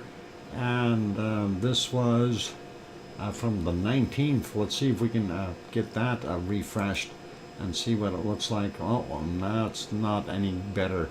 That is the Great Sitkins. It's right in here. You can see it. Well, no, you can't. It is there, though. Trust me, it hasn't moved. And look, they're even pointing the beams right at it with the antenna. That's pretty awesome. Anyway, let's leave it there. And yeah, that is to notify the mothership when it gets over Shivelish to do the same thing. Looking at the air advisory report for up in Alaska and those areas. There we go. No segments are currently affected. So all happy flying up there. Anyway, I'm going to leave it on the Shivelish screen. Next one we want to go over to is Mount Etna. So let's take a look. We'll go back. Actually, we'll go back a whole bunch. We can go 11 and a half hours, and we can actually see the volcano. Sort of. Kind of silhouetted. But at the top there, obviously, you can see quite a bit of output. We are not seeing anything from that vent over on the right-hand side. This was from 1534, 3:34 p.m. their time. That looks like a lot of smoke. Kind of hard to discern whether we are actually seeing some off-gassing from the southeast crater as well. It does look like it because that's awful low and very heavy in comparison to the heavy stuff up top, and we've got a little bit of a lull in between. So I'm thinking it is. If we move ahead by a couple of hours here, just to check conditions, this was at 1812. I don't know why the quality dropped off, and that should be much higher. There we go. And you still see that same output. Nothing really has changed. And if we get into the silhouetted and evening time hours at 1946, you can see a secondary plume in the background there, as well as this one. So we know that southeast crater is active, as well as the one on the top, nothing on the right hand side. Looking pretty good for Mount Etna. So that is 2032. That's, what is that? That's 8:32 p.m. And that looks still pretty cool. Okay, let's put that back on live. Puts us right back into the nighttime. And I think we need to go over to, where are we going now? How about Japan? Can we find Japan? Where is my Japan? Japan has left me. Oh boy, I better find it quick. Oh, I found it. Ice cream boat is in. There we go. There you go. You can see the ice cream boat. Awesome. Always nice to have a picture of the ice cream boat sitting there. That is cool. Oh, hey, by the way, there's a volcano in the background here. It's called Sakurajima. And that is just across the water here from Kagoshima in the southern portions of Japan. You can see it is off-gassing, fairly heavy. Small eruption right now. You can go get your ice cream though. And there we go on the other view, and you can see it's kind of coming towards the camera a little bit. It's a little hard to see that, but we did see it on the other one. It looks like it is definitely continuing to do some off-gassing, if you will. And let's go back a little further. Again, it's blowing kind of sideways towards the camera. It's hard to discern what's really going on, but it is got output. And this is a little earlier, 6:22 a.m. and still about the same. If we go back even further, this is what is it, a 5:21. Again, it's a fairly heavy plume coming out of there. If we do the same thing and go back, oh, we can't do that on this one. Darn it, I keep forgetting about that. Let's see what it looks like close up though. That is that billowing coming out of there right now. And yeah, that is the what they call the crater cam. Just trying to find better spots here to see if there was better action, but it because of the direction of the output, it's very, very difficult to make heads or tails out of it because it's a kind of a bad angle for that camera. And let's put it back on live. There we go. And we'll make that one smaller, and we will also go over here and say put that back on live. There we go. We can see the diffused cloud work that it has generated, and we'll put that one back on small as well. Ice cream boat still in. Nobody's gotten their ice cream yet. I'd like one, please. Let's go over to our next volcano that we have there in Japan, and that is Sama. And why is that picture so fuzzy? They've got a fuzzy picture too. Lots of people there, lots of school buses, and there is the caldera that we look at. Of course, that is ASO. And oh, Sue's getting ice cream, yay! Anyway, we do see that output plume, and that is off-gassing fairly well. That has both steam and SO2 in it, so lots of bad breathing if you are going up near that volcano. Don't breathe the bad air. All right, backing that up a bit. Let's see, actually, earlier it wasn't a very good weather there. They did have some really cloudy conditions, and if we go back even further, it was even worse. So we're lucky that we're out of most of it. So let's put it back on live.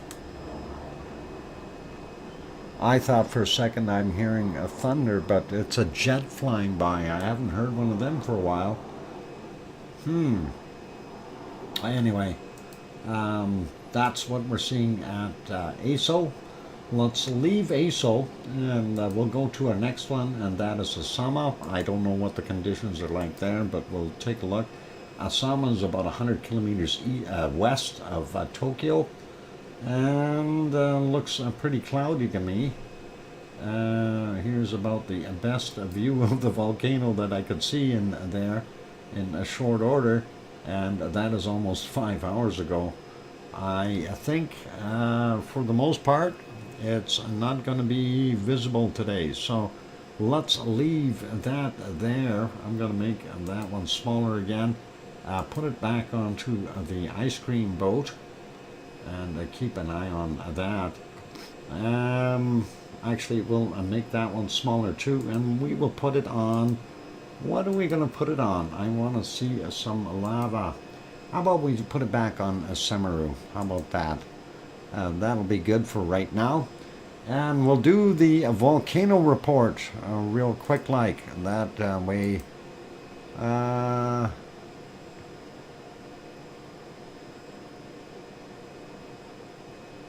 oh, okay. Alright, I see what was going on there. Volcano report. There we go. I'm trying to... get things going. Good night, Mr. Wonky Donkey. Yes, I did, Sue. I did want a pistachio. Thank you, and that is very kind of you. I love pistachio ice cream. It is good. It is good. Anyway, it is time to do the volcano report, and we have, what do we got? For yesterday, late Wednesday's volcanic activity, we only have 2 on the list. That should be real quick. Sakurajima in Japan exploded to 5,000 feet, 1,500 meters, and that was at 2015. At Cotopaxi in Ecuador, possible volcanic emissions to 21,000 feet or 6,400 meters, reported at 2,100. And for today, we've got 9 on the list, and we will go through those real quick. And let's see, Semeru, East Java, Indonesia, volcanic ash to 14,000 feet or 4,300 meters, reported 15 minutes after midnight. Mayon on Luzon Island in the Philippines erupted to 9,000 feet, 2,700 meters, reported at 1:30 in the morning. Eruption at cloud unknown height, reported at 13:30.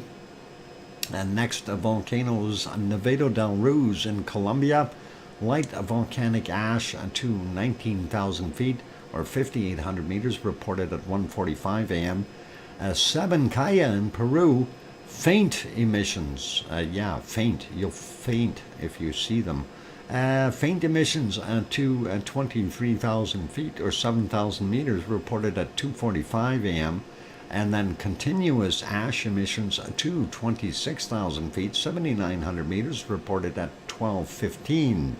At Popocatépetl in central Mexico, light volcanic ash possible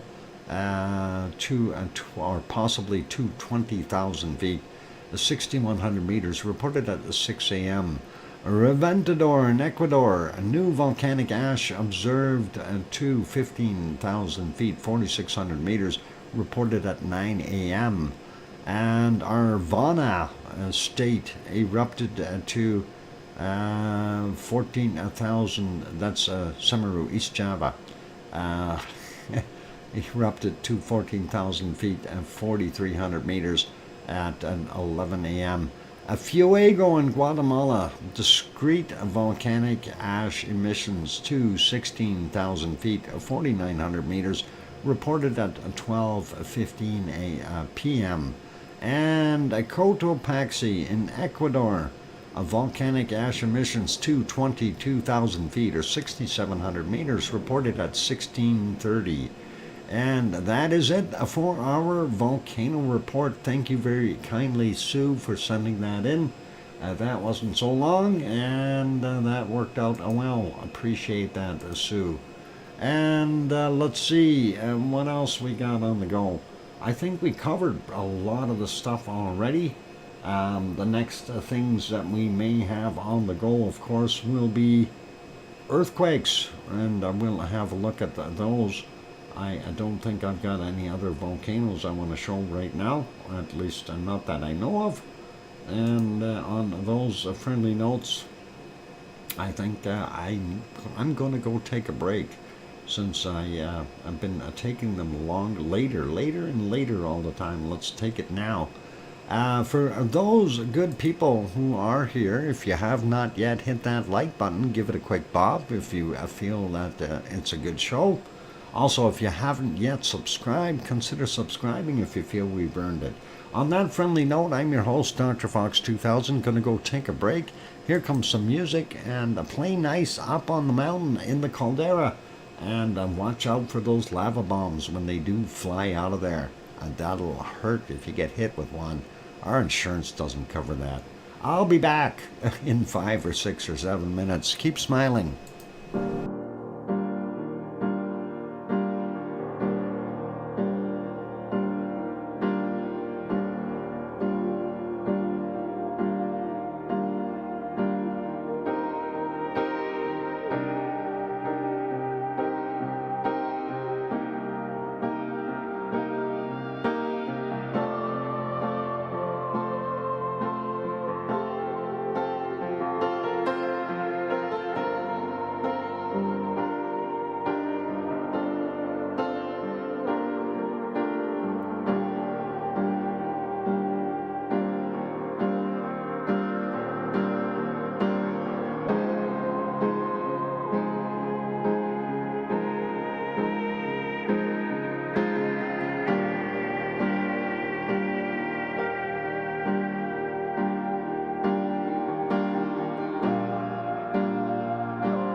And there we go. And the microphone is back on. Welcome back, everyone. I'm your host, DrFox2000.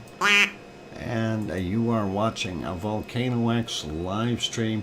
I'm just reading the chat here, and I'm not quite understanding what's going on.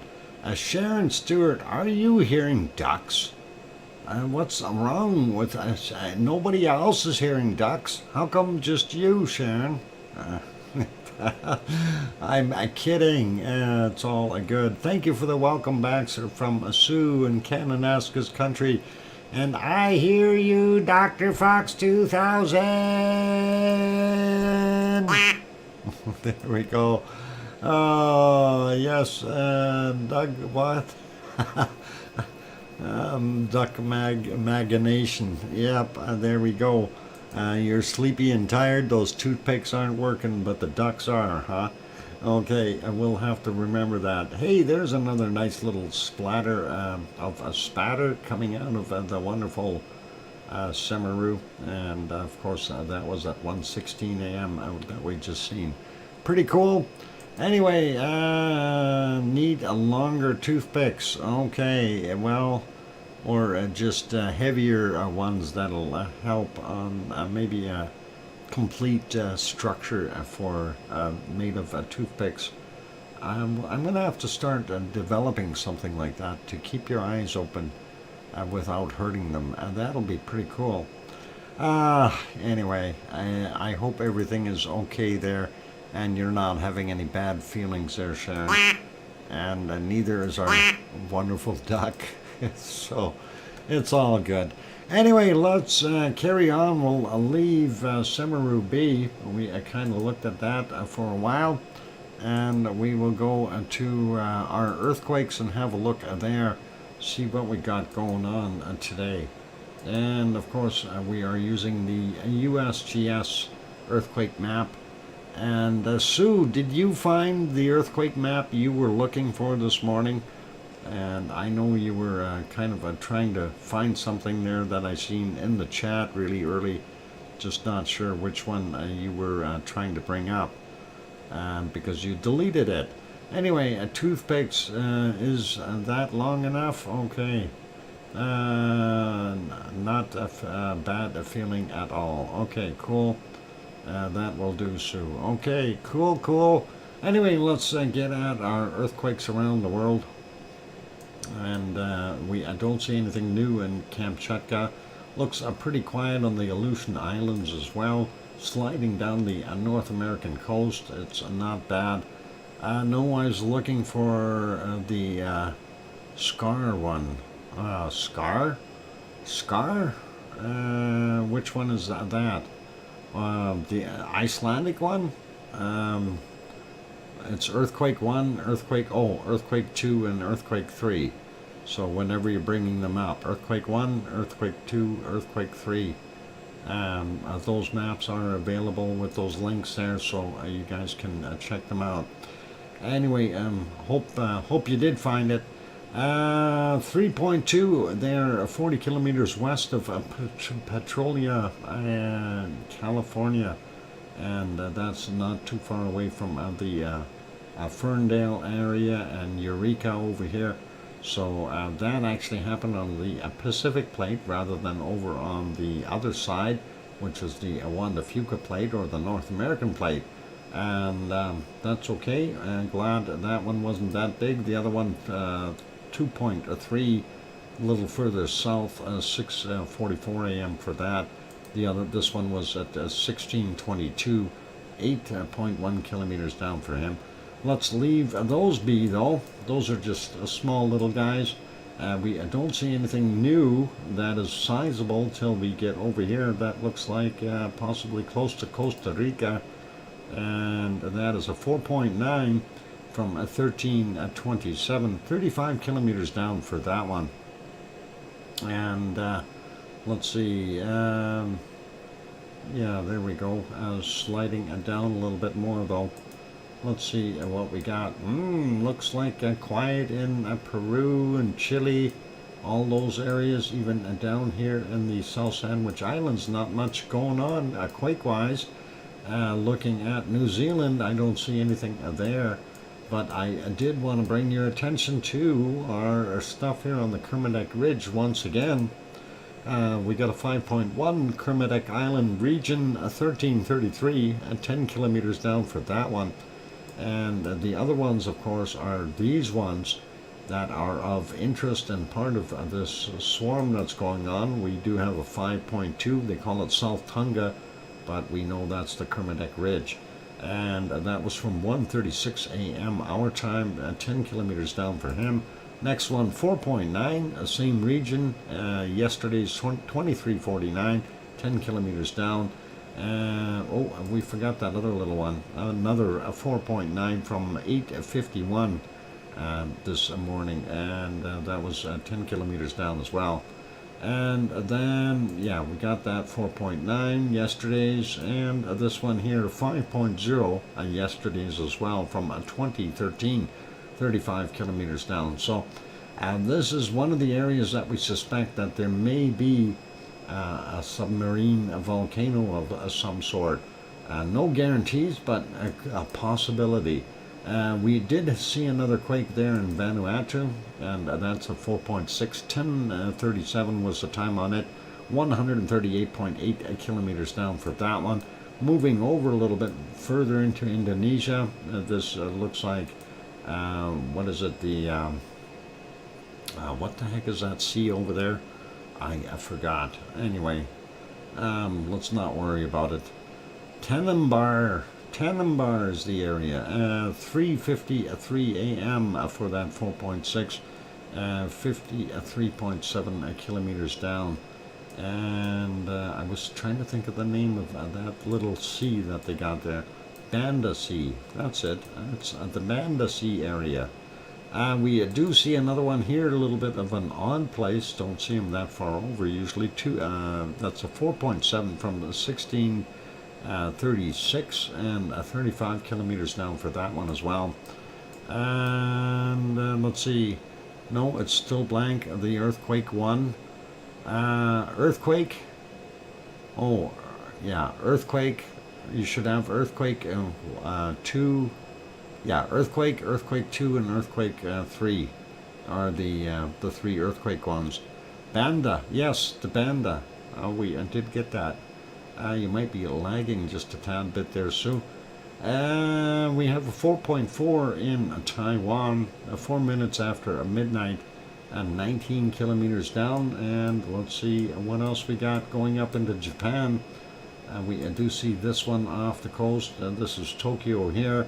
4.6 for 11:33 is the time on it, and 10 kilometers down for that one. Moving up a little bit more, we do see this one up here, 4.3 from 1:39 a.m., 21.4 clicks down, and this one just about right in, what's the city there? Sapporo. Very, very close. 4.6.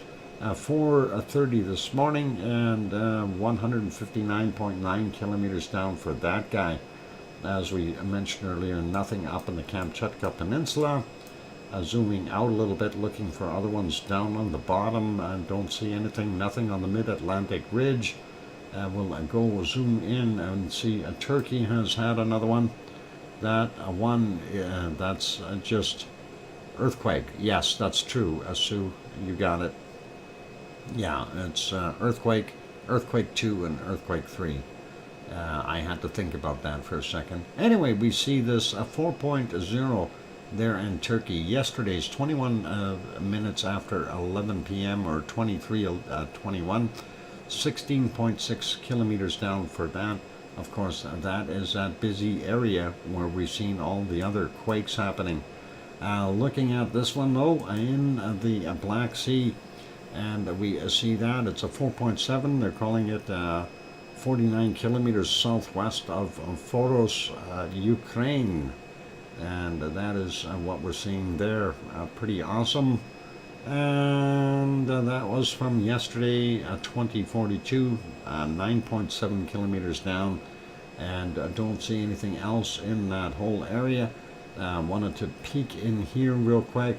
Looks like they're all fairly small quakes there around Puerto Rico and Dominican Republic and that area. So we won't worry about them. I do want to go see what's happening there in Hawaii, and we'll see if we got any quakes. Black Sea, a quake is quite a strange place to have an earthquake. Actually, not really, Sue. I've seen some quakes there before. They do get them there. It's kind of an interesting area, so plenty to think about with that one. Let's see what this one is. It's a 2.2, and that, of course, is near Kilauea, but down the coast a little bit, or towards the coast, I should say. And that makes me wonder. 2.2, mind you, it's only it's actually 300 meters above sea level, so it's up here close to the surface, and that makes you kind of go, okay, what's going on? We don't have any lava here. That lava had to go somewhere. Is this where it went? We'll see in the future. Anyway, let's have a look at the Pahala area. Most of those quakes are between 26 and 37 kilometers down, and definitely be able to just leave that out. Anyway, I'll give you the sizes and the times. If you want, take 3 hours off to get the actual Hawaiian time. We're 3 hours difference from there to my place here. Anyway, 9:38, which would be 6:38 a.m. We had a 2.1 out in the water. Then we had a 1.8 from a 502 my time. This one from a 1302, and that is a 2.0. Next one is a 1.9 from 1144, and this one is a 2.2 from a 1318. And this guy over here, 1.8 from 1110, and 1.7 from 1215. Moving over, getting these other ones, 1.9, 6:23 a.m. for him. This one is from, what is it? It's a 2.0 from yesterday at 22:07. And this one is a 2.2 from this morning at 37 minutes after midnight. I'm reading other things, had it wrong there. So, okay, 2.2 is the last one. So that's all we're seeing there. Nothing really too serious. I'm still kind of miffed at, where is it that there could have been the possibility of all that lava taking off. And that disappeared fairly quickly. So did it go down back into the magma chamber, or did the magma chamber get blocked and we're seeing push off into some other area? I have not heard of anything else over here starting to rise. So I'm thinking that that lava may have gone back down and got back to being magma. Anyway, we'll leave that be. Gonna refresh this map. Of course, this is over at the Canary Islands in the Canary Island region, just off the coast of Africa. It's what we refer to as Europeans Hawaii. Looking at the quakes, and we do have some up near Lisbon. We had one from today at 2 days ago, 23:47 to 2.6. We'll leave that guy be.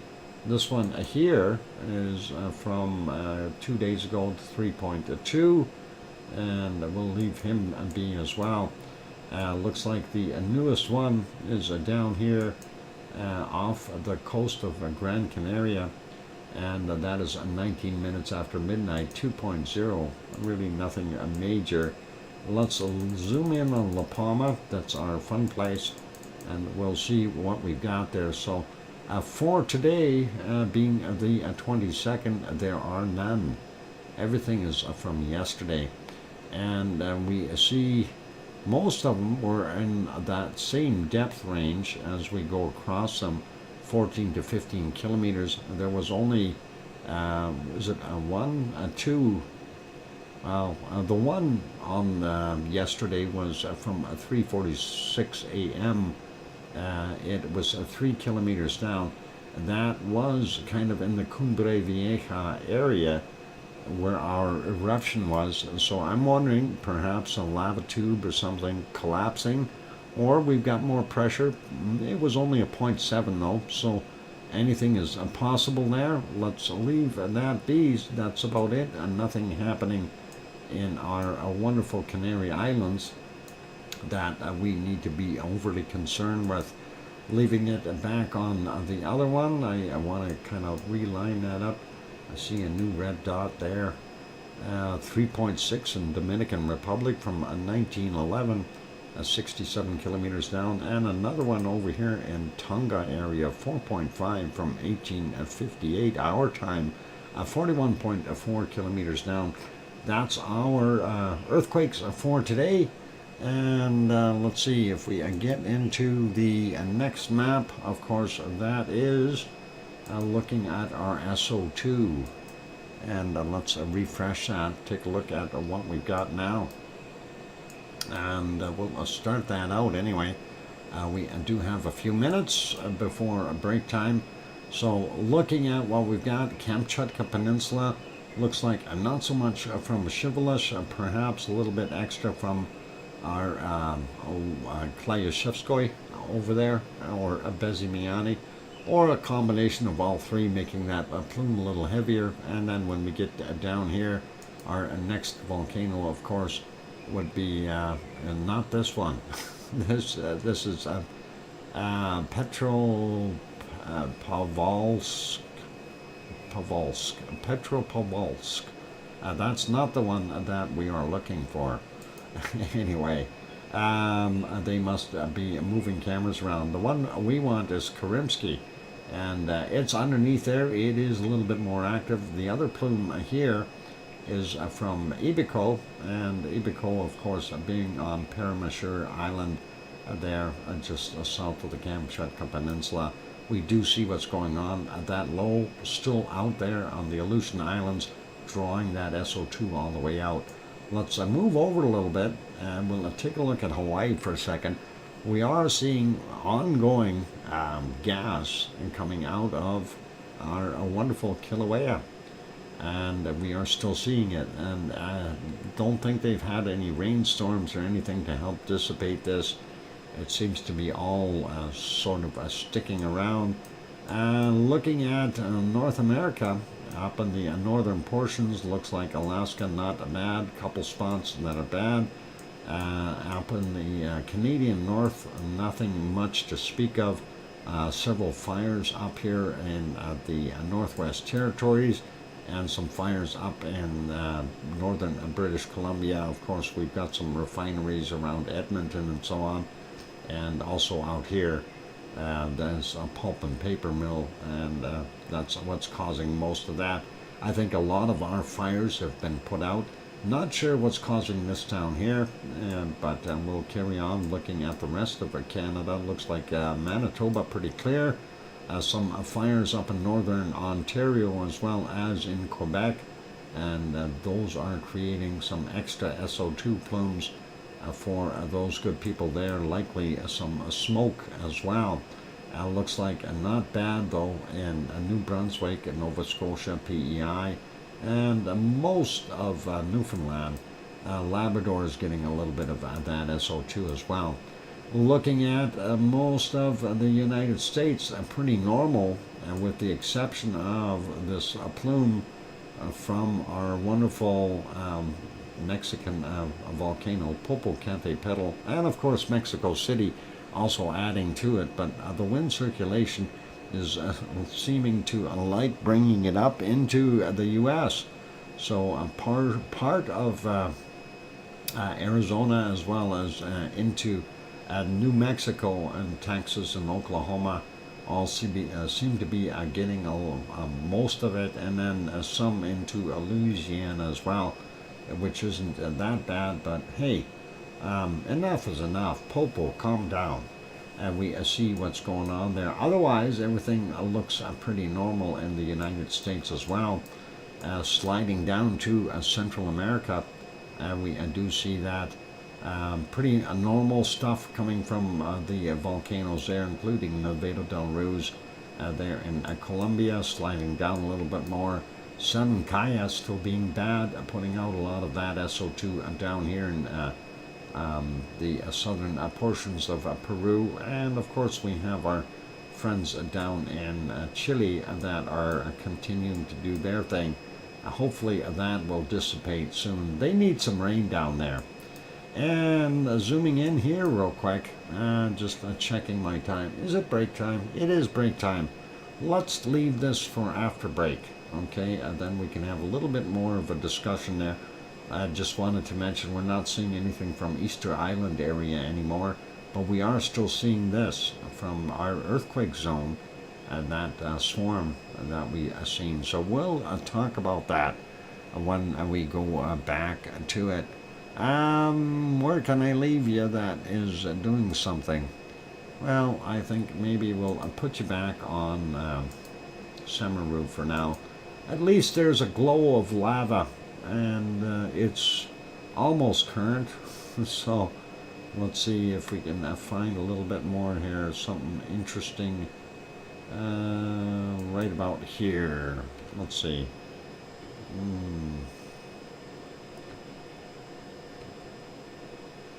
Let's see if we can just push it forward just a tad. Right there. We'll leave it there for you. Okay, a little bit of a spatter coming out and a little bit of a flow there. Nothing major, but at least it gives you something to look at. For those good people who are here, if you have not yet hit that like button, please give it a quick bop. And no, not quack. It's a bop. Okay, fine. Please give it a quick quack. And also, if you have not yet subscribed, consider subscribing if you feel we've earned that. And on that friendly note, I'm your host, DrFox2000. I'm going to go take a break. We'll be back after the break. And we'll carry on with our SO2 map. And then we'll get into the weather, whether we like it or not. I'll be back.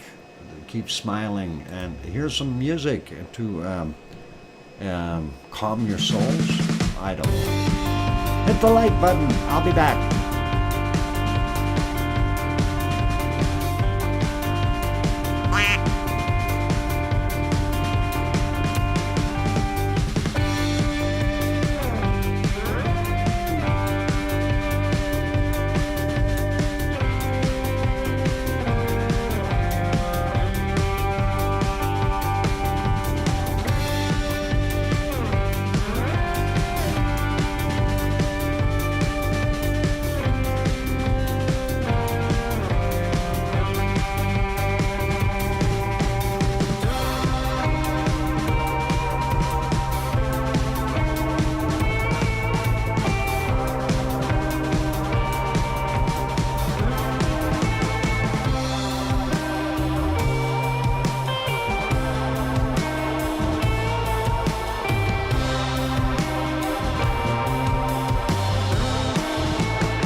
There we go, we're back now. Got that microphone back on, and I have no idea why that just quit. All of a sudden, wasn't doing a darn thing, and it just stopped. Anyway, Billy Bob Joe is there. Hey, all you all, and Dr. Fox, welcome, Billy Bob Joe. We were doing things, and then the computer crashed. I have no idea why. Just all of a sudden decided to poof off, and that was it. Thank you for the welcome backs there, Sue. And let's get back over to our weather map, or sorry, the SO2 map, whether we like it or not. And hopefully it won't crash again while we're doing this. I have no idea why it stopped. Weird. Thank you, Cananaska's country as well. Anyway, looking at what we're seeing, as I was saying before here, we wanted to kind of talk about this guy here, and you know, that little plume. White Isle volcano there in New Zealand still doing its thing. We do see that circulation there. We know there's a bunch of rain and stormy stuff going on, and hopefully that you know, their winter time there in New Zealand is a little easier without that many things. I can only look, no sound. Am I making sound? Is my sound on? Tell Maria to turn her sound back on if she can't hear me. Happy what? Midsummer's Eve. Yep. Maria, refresh. Yeah, do that. That'll work. I hear be you. Okay. Thanks, Billy Bob Joe. Anyway, that is the kind of a weird spot, but we seen all that earthquake activity. Right in that area, of course, and that's right along that Kermadec Ridge. That's where we had that swarm, and we are seeing the gases coming out. So I don't know if it's an undersea eruption of some sort, or are we just seeing some quakes and opening up some little fissure and allowing some gases out. Very difficult to say, because I'm not down there with the submarine. I have no idea what's going on there. So thanks, Sharon, for confirming. Yes, the sound is coming from dock. Okay, that is cool. Anyway, pretty normal in the other places as we take a look here. And this is a little confusing though. Looks like we've got two separated plumes. And again, you know, we talked about this before. Do we have more activity going on there at our wonderful, you know, Tonga area? Tofua is the primary one over here. I'm surprised that we're seeing a plume over here. And I'm kind of wondering, is there something else going on that we don't know about in Tonga? Looks like two separate plumes, so maybe we do have something going on. Don't want to wake hubby up, that's why I have the sound. Just don't want to wake him up. Okay, no worries. Pardon me. Yasur is still doing its thing, and Gawa and Neoba still working away. Our friends in Papua New Guinea are still there, Luotolok, as well as Semaru, Marapi, and Krakatau still doing their thing. Not as heavily, though, as what it was doing before. Jakarta, of course, is a big contributor here to the SO2, but we all also see some coming from Krakatau. And then, of course, you can see from East Java here from Semaru, and then this area. Again, a lot of population there, so that's not just from the volcanoes. Not seeing so much there from Marapi and what is it, Currency, and that is what we got right there. And then, of course, Sinabung and the northern portions of Sumatra doing its thing. Looks like a little easier from Gawa and no, how about Ibu and Dakota? That's who's there. I knew they lived there somewhere. Looking at this plume, definitely a little bit stepped up from Mayon, and that is what's happening there. I'm not sure what Bulusan is doing, but Mayon is definitely doing its thing. I was reading yesterday about Taal volcano, and if I have my numbers right, it was 5,200 tons of SO2 yesterday in the 24-hour period. So 5,200 tons of SO2 being put out by Taal volcano. I'm not sure what Mayon is putting out, but that is quite a bit of SO2. Looking a little further north, pretty normal in Taiwan. We see some heavy stuff coming off of Shanghai, going out into the East China Sea, and even up here in the Yellow Sea, a little bit on the heavy side. We do see down here from Suwanoshijima creating that plume there, and as we go up, Sakurajima responsible for that area. And as we go up, we do see ASO is making that little bit of a cloud up there. And of course, when we look at ASO, we'll leave it right about here. That is our ASO, the little caldera. But you take a look at how large that volcano actually is. So when we talk about ASO, we only see that little vent. We're not seeing the entirety of the volcano. And just to let you know, here's some of the places in here. This is the town of ASO, and they do have all kinds of farms and other things within that caldera. So it is pretty interesting. Dr. Fox, okay, I really watched you and what have sold t-shirts with the yellow submarine, you, Arizona Snowman, Piggy, and who else is it? I can't remember, but it was Lava Pick. Ah, okay. I will have, I'm gonna try to do that. I've been thinking about, I should get off of my buns here and try to get some merch up there. Anyway, we already looked at the Kamchatka Peninsula, very heavy there from China. We're going to leave that alone. And yeah, I do need to get at the merch thing. If we're going to keep going forever and ever, yeah, we do need to do that.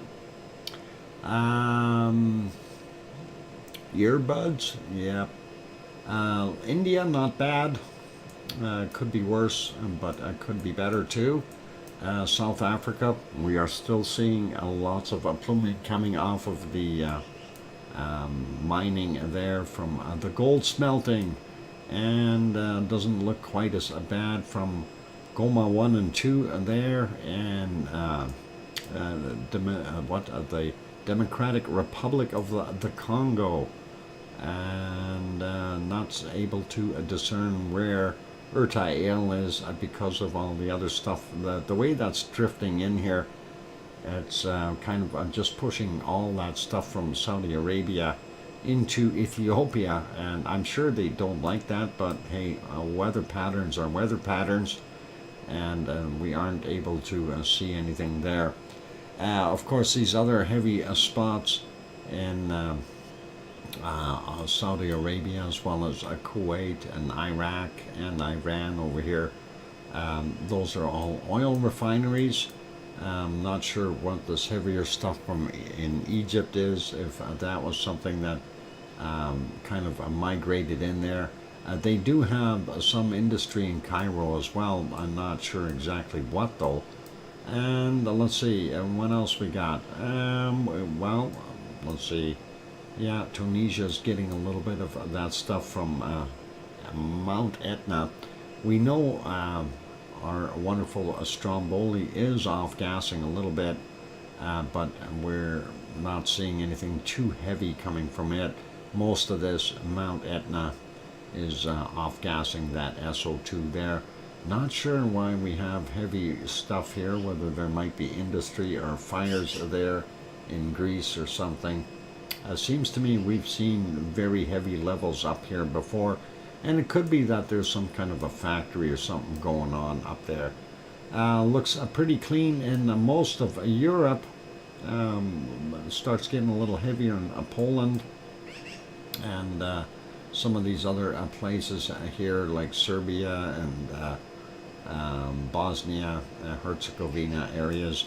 A bit on the heavier side. Croatia, not too bad, but still it's getting in there for them and not that great. Looking up in the north though, we do see pretty much completely clear in Norway, Sweden, and Finland, and then of course Iceland. Looking pretty awesome today with that wonderful flow from the south pushing north. And that is our SO2 report for today.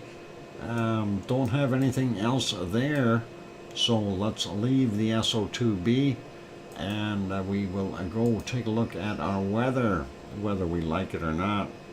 And of course the first thing that pops into view is Brett. And Brett has moved a little bit, still sitting there though in the, well, it's actually now sitting on top of the Caribbean islands. Hopefully those guys are okay with that, and we're ready for that storm. We do see a 04L out here. Wasn't it 93 something before? Definitely changed the numbers on it. Anyway, let's take a look and see what we got for weather up in Alaska. Looks like pretty darn good. We see up to 23, 24 degrees at the highest temperatures. Awesome weather for them. We do see that the Arctic Ocean is pushing some air down that high in here, circulating that way. And we are seeing the northern coasts a little bit cooler than they could be. We do see warmth in places like the Yukon and Northwest Territories, even up into Nunavut, but that is okay. BC's interior quite warm, nice temperatures there for today. Looks like most of that cold is starting to dissipate and disappear as the warmth is taking over again, so I'm happy to see that. Vancouver coming in at about anywhere from 19 to 21 degrees. Out there on the rock for Bob, looks like maybe about 20-21 degrees for him. A quick peek at Edmonton, 20 degrees. Calgary is 18, a little cooler. You'd think because they're further south we'd see a little bit warmer weather. Kananaskis country, your temperature and they're in swift current, 21 degrees as per the map. And zooming out, we do see places like Saskatoon and Regina, 22 there, 21 down here, not that bad. We see 21 in Winnipeg, and about the same areas there for Judy M out in the other areas to the southwest or west, I guess, of Winnipeg. Looking at northern Ontario, not bad weather. We do see a little bit of that cold being pushed in from Hudson's Bay, but not bad. They had some hot temperatures up there, and it would have been muggy there as well. You got to remember this is a land of lakes up there, so lots of little lakes, and the humidity can go up horrendously, as well as the growth of the mosquitoes, of course, can become tremendous, some of them being 7 or 8 inches in diameter. 4 of them can carry a grown man away. So I'm kidding you guys, they are not that big. It takes 6 to carry a man away. It's okay. Anyway, 30-31 degrees up there in the north. That's pretty awesome. We do see the Great Lakes are getting warmer and warmer, which is really nice. Sudbury coming in about 20 right now. 19-20 there. about or thereabouts there in Toronto, about 21 in London, Detroit coming in at 20 degrees, Chicago, home of Tom and Pepper, somewhere around 2021, Milwaukee roughly about 18 to 19 degrees for there, and Montreal 22 degrees right now, 21 in Quebec, awesomely warm. We see New Brunswick has got up to about 22 degrees as well. And there they've warmed up a whole bunch. Looking at Halifax, about 15 degrees there, maybe a little bit warmer in Cole Harbour for Sue, sitting at possibly about 16. Our wonderful Cabot Patch doll, the kids there, they're okay. But they got 20 degrees, 21 degrees. That's pretty awesome. And looking at what we see there in Newfoundland, they too are basking in the warmer weather at 19, 20 degrees in some spots. A little cooler out there out on the Avalon Peninsula, but still in the low teens, which is a lot better than being in the low below freezing mark. We do see the northern areas here still quite cold along the coastal areas or coastline, not that bad. Portland coming in about 27 degrees today. That is pretty awesome for those guys. Looks how warm are the days in Alberta? How warm are they? Depending on what day. We were getting stuff up to 32 degrees before. Sacramento being about 20 right now. San Jose about 18. Sue, did you fall asleep? Sue, paging Stu. Sue? Sue, where are you? Okay, maybe that will help. Anyway, we are seeing some nice temperatures there. And they are not too hot, which is better. Looks like Death Valley coming in possibly around 34, 35 degrees. We see up to 36 in that area, so that is kind of the high temp so far. 36, that's not that bad. Las Vegas sitting at 33, and there we go, 31 in Mexicali, just checking down below here. 36 degrees in those areas as well. Oh, there she is at 34 degrees. I was pretty darn right. Phoenix coming in at 37. Wow, that is the hot spot so far. Phoenix, and let's see. Yeah, I hope Arizona Snowman's keeping cool. 35 in Tucson. They too are getting some warmer weather. Albuquerque sitting at 32. Looks like might even have warmer temperatures here in Texas. 38 already in northern Texas. That is pretty awesome. San Antonio coming in at 29. 29 Corpus Christi, 28 in Austin, Houston 31, going up to Dallas, seeing 29. And we see this kind of a mess here, and I'm wondering if they're getting some storms in this area with all this colder air in here, likely.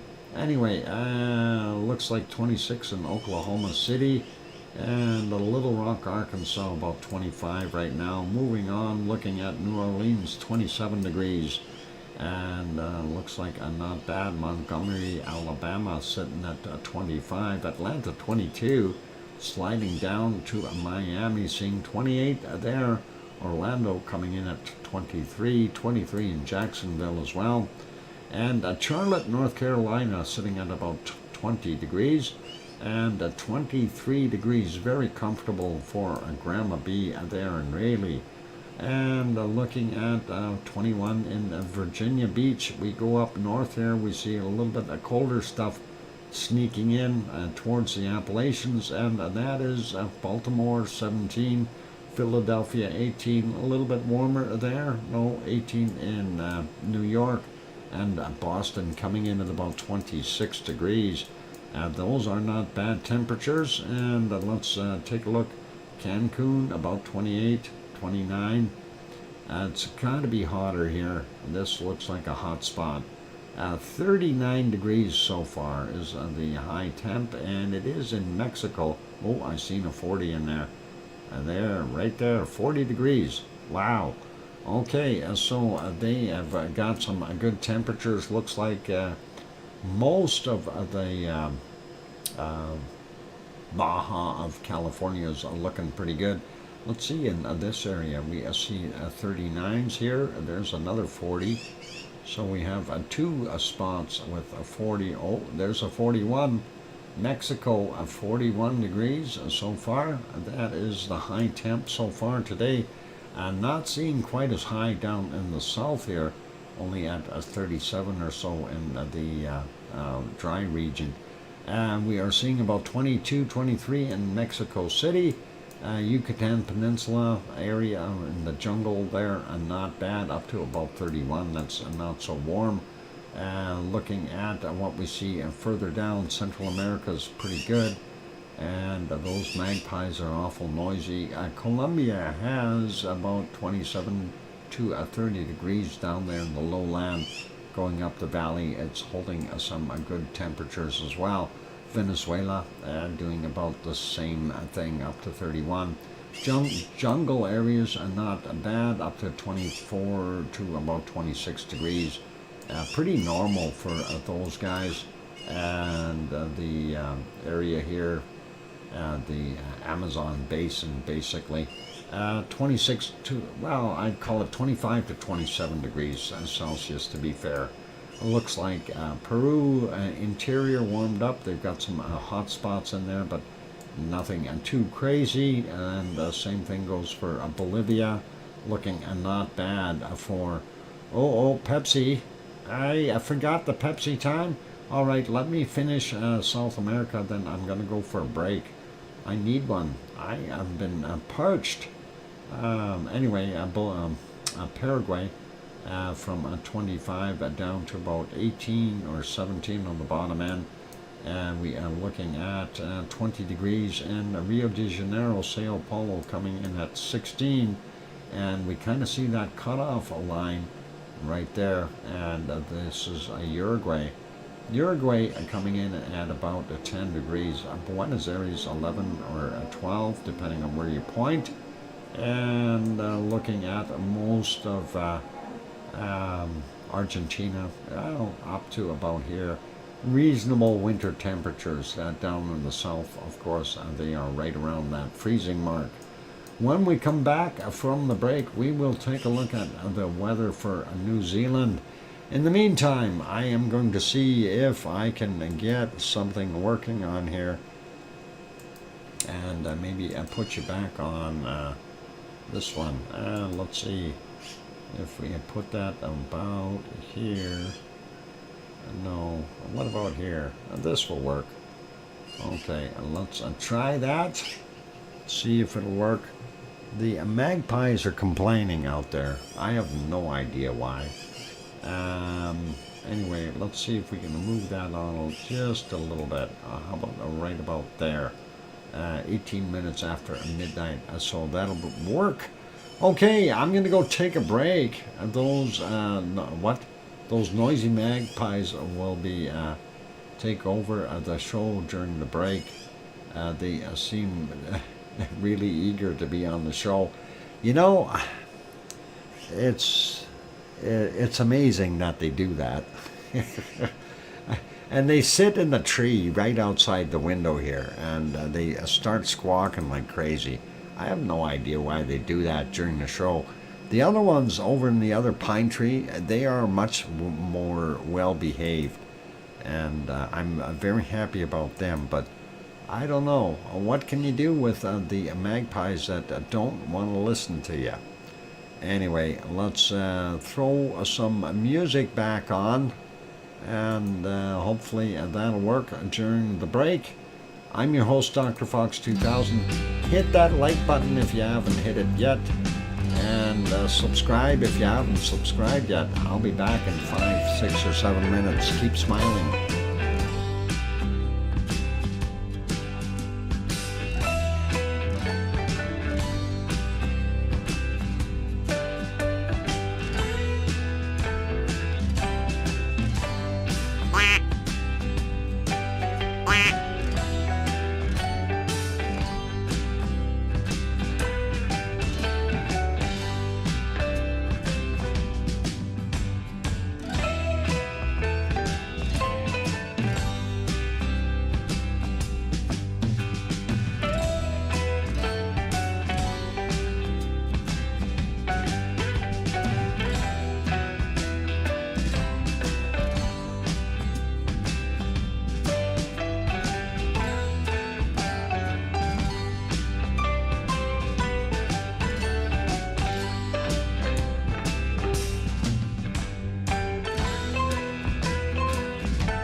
And there we go, the microphone is back on, and just as I turned that on, the magpie started squawking again. Go figure. Yeah. Anyway, yeah, I'm just reading a couple of emails there, and our wonderful Billy Bob Joe, of course, is going for some radiation treatments and things, so in addition to his pain, things are not that good. Wow, that magpie is just going crazy out there. I don't know, you guys hear that, obviously. Sorry. Anyway, yeah, Bill, all I can say, Bill, is hope that the treatments can help you out, okay? And we know you are part of our wonderful lava family, and you know, thanks for sharing that. And it is one of those things. You know, can't do anything about it. Wish we could, but just stick with the treatments, and hopefully everything will turn to the better side, and we'll continue to have everything there. Anyway, let's get back over to our wonderful volcanic. Well, what were we doing? We were doing weather, whether we liked it or not. And let's go. I'm going to actually pause that. Go over to the weather map. So we were going to look at the wonderful temperatures there in New Zealand. And anyway, yeah, I'm a little bit down. Sorry, Bill, to have heard that news there, and hopefully, you know, you get your treatments there. Anyway, western side of New Zealand, we see temps up to 19 degrees right now. Christchurch only coming in about 13, and we do see some cooler temps on the bottom. For winter, that's still not that bad though. As they get into their winter season, we see a 15 in Wellington. We got about a 15 there in Hastings. About what is it? The Taupo sitting at about 14. That's really not that bad though. And we see the Bay of Plenty from 16 to 17 degrees. Auckland coming in at about 16 as well. Peninsula looks like about 16 on there as well. Yeah, it's not good. Anyway, we do see that circulation. We know there are storms happening there in New Zealand, and I hope everyone there fares well. It's not good when you got storms. We are also seeing this low off of the coast of Australia here, probably not doing them any favors. Hobart coming in at about 11 down here in Tasmania. Looks like the coastal areas are all about that temperature, pretty close to it. Interior down into the single digits. Hopefully they stay warm. Melbourne only about 9 degrees, 10 degrees, depending on where you point. Adelaide coming in at about 11 or so. And when we go in here, we start seeing negative temperatures, -2. Canberra coming in at about a 7. Sydney is sitting at 16. Going up to Brisbane, a beautiful 24 degrees. So that area has been really, really nice. Looking up in the northern places, we see up to 31 or so degrees up there, and that is about the highest we see there in Australia right now. So they're high at 31.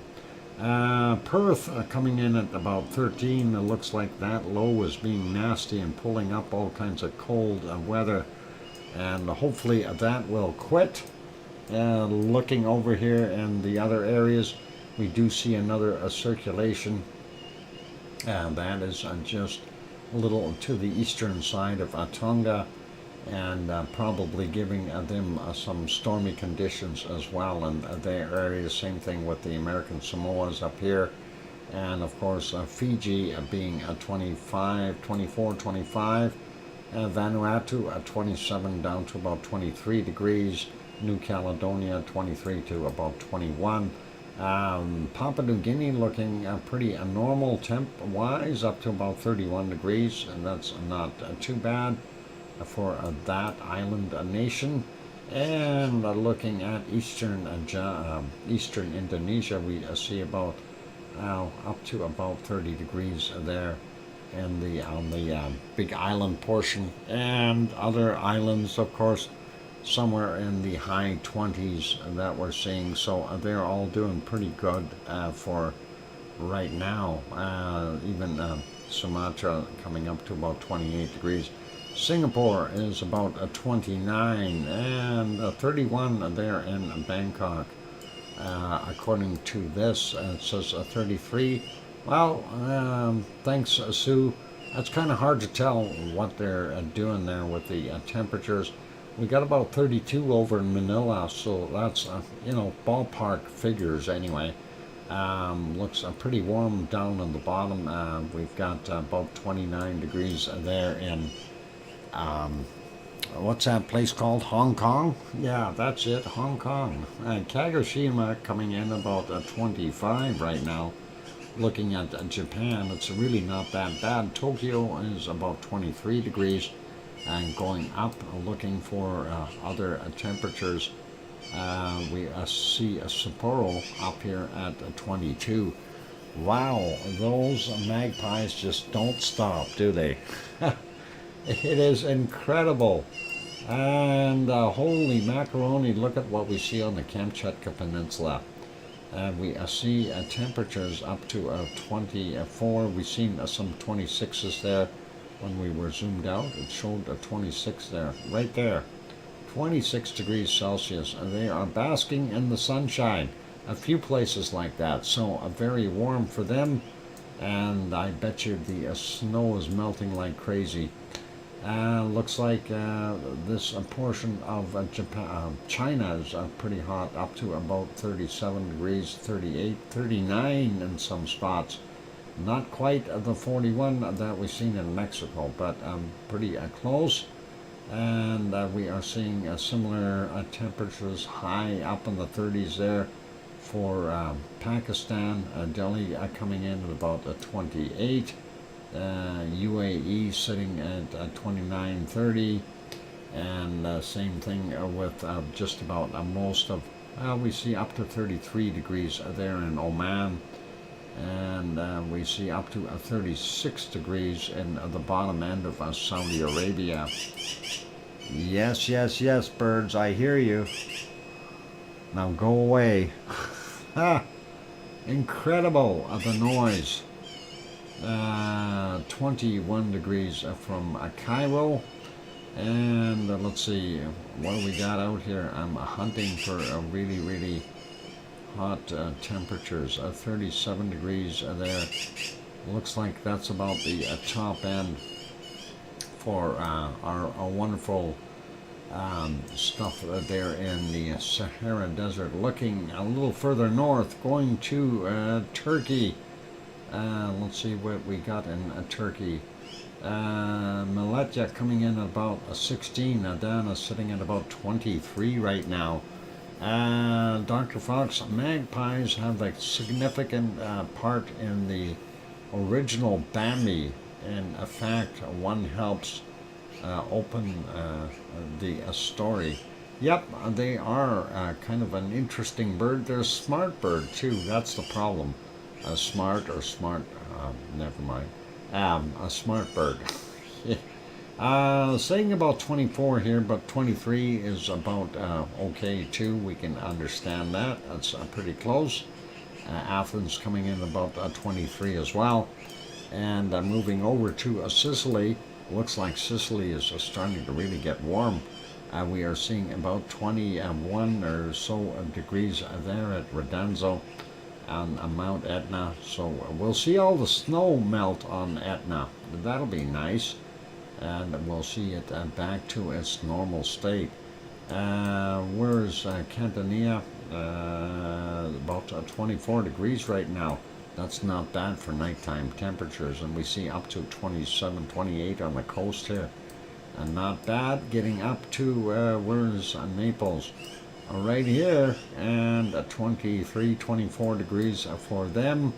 Rome sitting at about 22 right now, and moving up, Milano is about 22 as well. So pretty nice temperatures there in Italy.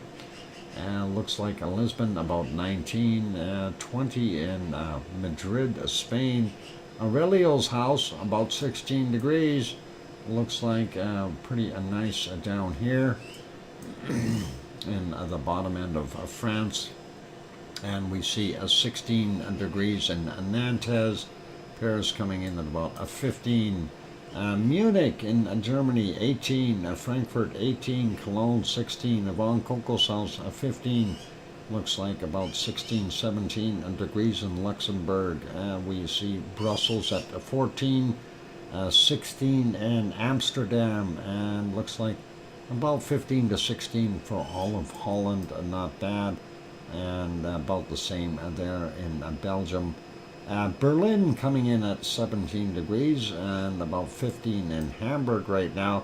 Copenhagen sitting at 18 degrees. Thor must be enjoying his night. We got about 14 in Aarhus, going up to Oslo. About 12 degrees for them, 16 up in Stockholm. St. Petersburg cooking at 17 degrees, 13 there in Moscow, and looking at London, about 17 degrees right now. Wow, that is warm for them. Slightly cooler in Wales, but not by much. Leeds about 12 degrees. Looking at Glasgow 12, Aberdeen 12, Dublin coming in at 16, and our wonderful Irish monk is going to be sitting there about 15, 16 degrees as well. So that is not bad. and looking at the warm air hitting Iceland. This is what they've been waiting for, summertime. And we can see that things have warmed up. Reykjavik coming in at about 12 or 13 degrees. That is pretty awesome, and very nice to see. They have a little bit better temperatures now. Wonder if Oz and what? Oh, yeah. I wonder how they are doing. They're staying warm and inside. Anyway, let's zoom in here for a second. I just wanted to kind of look at these storms again. And let's see. Yeah, you know, we see that Brett sitting there. I don't know which way. It looks like it's probably going to hit Venezuela. It's very close to it anyway. So that is likely where that is going to go. But we don't know what's going to do afterwards. If it's going to get dragged down and crunch into Venezuela and Colombia, or if it's going to kind of come in here and then do one of those. We've seen that many times before with these storms. 04L out there, still way too far out to worry about, but we'll see what happens. Looking at precipitation, and I'm going to make this fairly quick, we are seeing some rain in southern portions of Alaska, rain up in the Northwest Territories, Yukon, and northern British Columbia, as well as northern Alberta. Some thunderstorms. Moving a little bit further east, we see northern Ontario has got some thunderstorms coming through there as well. Pardon me. Looking at out here in Labrador, as well as in Quebec, they are getting some. Newfoundland, a little bit of rain, looks pretty dry for New Brunswick and Nova Scotia and PEI. Looking at the U.S., we see some isolated storms there in Washington, Northern California, as well as here in New Mexico and Texas. Oklahoma City has got a little bit of a storm happening there. Looking at Colorado, they've got some, and of course Wyoming going into Iowa, Nebraska. And of course, and then South Dakota getting some storms there as well, and Minnesota also getting a few storms. Moving down Texas, nothing too severe, some little guys there, and going over looking at the other areas, so Ohio, Pennsylvania, those areas. They are getting some stormy rain weather, but when we go down a little further south, we see all kinds of stuff, some storms out here in the Gulf of Mexico, as well as throughout Florida and bottom end of Alabama, as well as in Georgia, going into South Carolina and North Carolina. Grandma B's got warm temperatures, but she's got stormy stuff happening. And looks like Tennessee is also getting some storms. I'm not sure about this stuff off the coast, if that is going to cruise up and crash in, but we'll see. And that hopefully won't affect too many people. Going into Central America, we do see a lot of stormy activity there in Guatemala, Belize, looks like El Salvador, pretty much everywhere there. I don't need to list them all, but they're all getting some. There's that Brett spinning around, and there's 04L spinning around, and we do see northern portions, so most of Venezuela and Colombia, and possibly some of the French Guiana, etc., getting some of that. Down here in the southern portions of Brazil and in Paraguay, they've got some rain. No rain at Paysandú in Uruguay, and nothing there in Buenos Aires, but we do see from Santiago all the way down to the bottom end pretty much stormy stuff there in Chile, and some of that moving on over into the Argentinian area. Here's that a big circulation, and there that low above New Zealand, and of course it's drawing that stormy stuff back, and most of that is hitting the East Island, or the North Island on the eastern side, and that is actually getting into the South Island as well, from the looks of things. And here's that nasty sitting there, making all that stuff coming down, and lots of rain and stuff for Tasmania. North of Melbourne, we see Victoria's getting some showers and bleeding a little bit further north as well. Coastal areas in southern Australia getting rain. And what I was saying here about this stuff, there's that low with the circulations. We're likely seeing some stormy activity in what is it, Kermadec Islands, etc., as well as possibly the American Samoas, and that kind of thing. Looks like Fiji is dry right now, Vanuatu and New Caledonia as well. Papua New Guinea getting a bunch of rain, and Indonesia looks like rain, pick places. Not so bad on Java and the Bali and those guys, but looks like Sumatra is getting it, and Kuala Lumpur definitely in the mix of things, as well as Singapore, not so bad once we get up into Bangkok. Philippines, yep, rain, lots of it. We are seeing rain in Hong Kong and those areas in China, pretty normal for there. Looks like Sea of Japan is got a low sitting in it, and we are seeing some rain along the western coast of Japan. The eastern side looks a little bit better, a little less activity. Kamchatka Peninsula on the bottom end looking pretty good. The top end here, a little bit of rain in northern Russia, so that's not so bad. Bay of Bengal, pretty busy, and of course it is the rainy season now. When that storm came through, it helped, started everything out, but we don't see the storm anymore that came in there, that by Parjoy, it's gone, but we are definitely seeing a bunch of rain for India, and a little bit of rain around the coastal areas of Madagascar, southern portions of Africa, very little rain. Central regions, of course, the jungle areas are definitely getting some, and the Sahara Desert are pretty dry. Going up into Turkey, and we see the eastern end of Turkey has got a little bit more rain, and the Black Sea area there has a low sitting in it as well.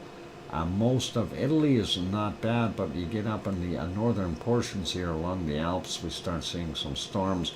A little rain falls here in the other areas. Spain, Portugal, dry. Most of France is dry. Holland is dry.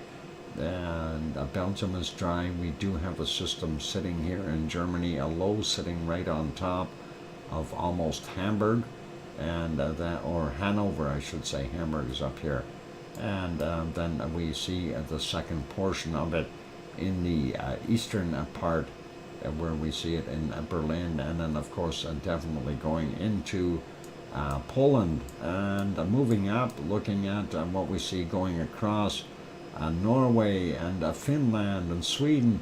That whole system there, that low is driving this, and we are seeing a bunch of rain. At least it's rain, not snow, there in Norway. Looking at what we've got, England itself looks pretty good. Wales is okay. Most of Scotland is okay till you get out into the islands here. And then looking at what we're seeing there in Ireland, they are getting peltered. And let's go to, oh boy, let's go to Iceland. Let's bring your umbrellas. It's warmer, but bring your umbrella. you are going to need it. Most of Iceland has got rain. The eastern portion is about the only place that doesn't. And we are still seeing some rain, ice rain out here in the Greenland Sea area, and some fresh snow for Greenland, and of course up here by Svalbard we are seeing more ice rain as well in the ocean, as well as on the northern portions of Greenland. Let's leave it there for our weather. Let's go find that cold point. We know Mexico is the hot one. Let's find the coldest temp on the planet here. I'm already seeing a minus 75 degrees there already in Antarctica. So 75 is pretty chilly. Let's see what else we find. Oh, a minus 78 right in there. Minus 79. And do we have a minus 80? Oh, yeah, we did. Right in there. Minus 80 so far. So minus 80 is the cold point. Let's see if we can zoom in there and find anything a little bit colder. Minus 80 is what we've seen. And where is that? Where did it go? Minus 78, 75, 76. We did see it. Minus 80. Yeah, minus 80 is pretty darn cold, you guys. Yeah, I don't know if we want to try that again. There it is, right there on the screen. So minus 80 degrees. And why did my screen freeze? At least my mouse is still moving. Okay, that means my computer did not lock up. All right, so yep, I think I'm going to leave it there. Minus 80 degrees Celsius, and that is awful cold. I prefer warm. Minus 75, 76 is in this region. Wow. Okay, that's it for tonight, you guys. And so a minus 80 is the cold temp. Oh, Sue had a minus 79. Awesome. I beat you. Wins by 1 degree. It's a first degree beating. I'm sorry, Sue. I had to do it. Anyway, that is awesome. Let's get rid of that map, and we will put you back on the lava from Semeru to... Actually, you know what? No, we'll put you on Popocatépetl. Let's see if that will work. We'll see if we... since I got nice stars there. That is live, and I prefer live over not live. So... Popocatépetl doing its thing, keeping us smiling. And Doc wins tonight by 1 big degree. Yeah, I'm sorry, Sue. It's bad. I didn't mean to beat you that bad. Oh boy, those magpies. They're upset about it as well. I wonder if, you know, it's... Ever since I've been using this, they've been coming around a lot more. I wonder if that's not... It's a secret magpie call that the duck is doing. I have no idea. Anyway, time to wrap things up. Thank you everyone for being here. Those magpies, yep, they are doing what they're doing. So a big thank you to each and every one of you for being here. I see we only have 16 left. Big thanks goes out to Piggy for her £2 super chat, and Sharon Stewart for her $2 super chat. Thank you very kindly for that wonderful support. I really do appreciate that. That'll pay the power bill anyway. And that is all good. A big thank you to Sue Hayes for getting those wonderful reports out all the time. Also, big thanks to Sharon Stewart there for keeping a tally on the score and my successful win and beating of sorry, I didn't want to beat Sue. Not that way. Anyway, thank you very much, DrFox2000. You are what? You are, as always, amazing. Why, thank you, Maria. I appreciate that. And on those friendly notes, I'm going to say thanks to our wonderful moderators, Arizona Snowman, Piggy, C&D Boy, and Gary, 24/7 Live, AZ Skies, as well as Lucas Snow, Joseph Fields, Texas, and most Mona Lisa Smiles. And all good there. Thank you, moderators. You guys are awesome. And we'll wrap her up. It's running a little bit late here. Mind you, we started a little bit late as well. So keep smiling, everyone, and be good, and be kind, and take care of yourselves. And that is first and foremost. And for those other ones that are out there, please, please heed my words. Tell your loved ones that you love them tonight, for tomorrow is never promised. I'm your host, DrFox2000, here in Edmonton, Alberta, Canada. We'll see everyone tomorrow. Tomorrow is a Friday, and it'll be like TGIF. And on those friendly notes, time for me to sign off. Good night, everyone. Take care, and oink oink.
Bye.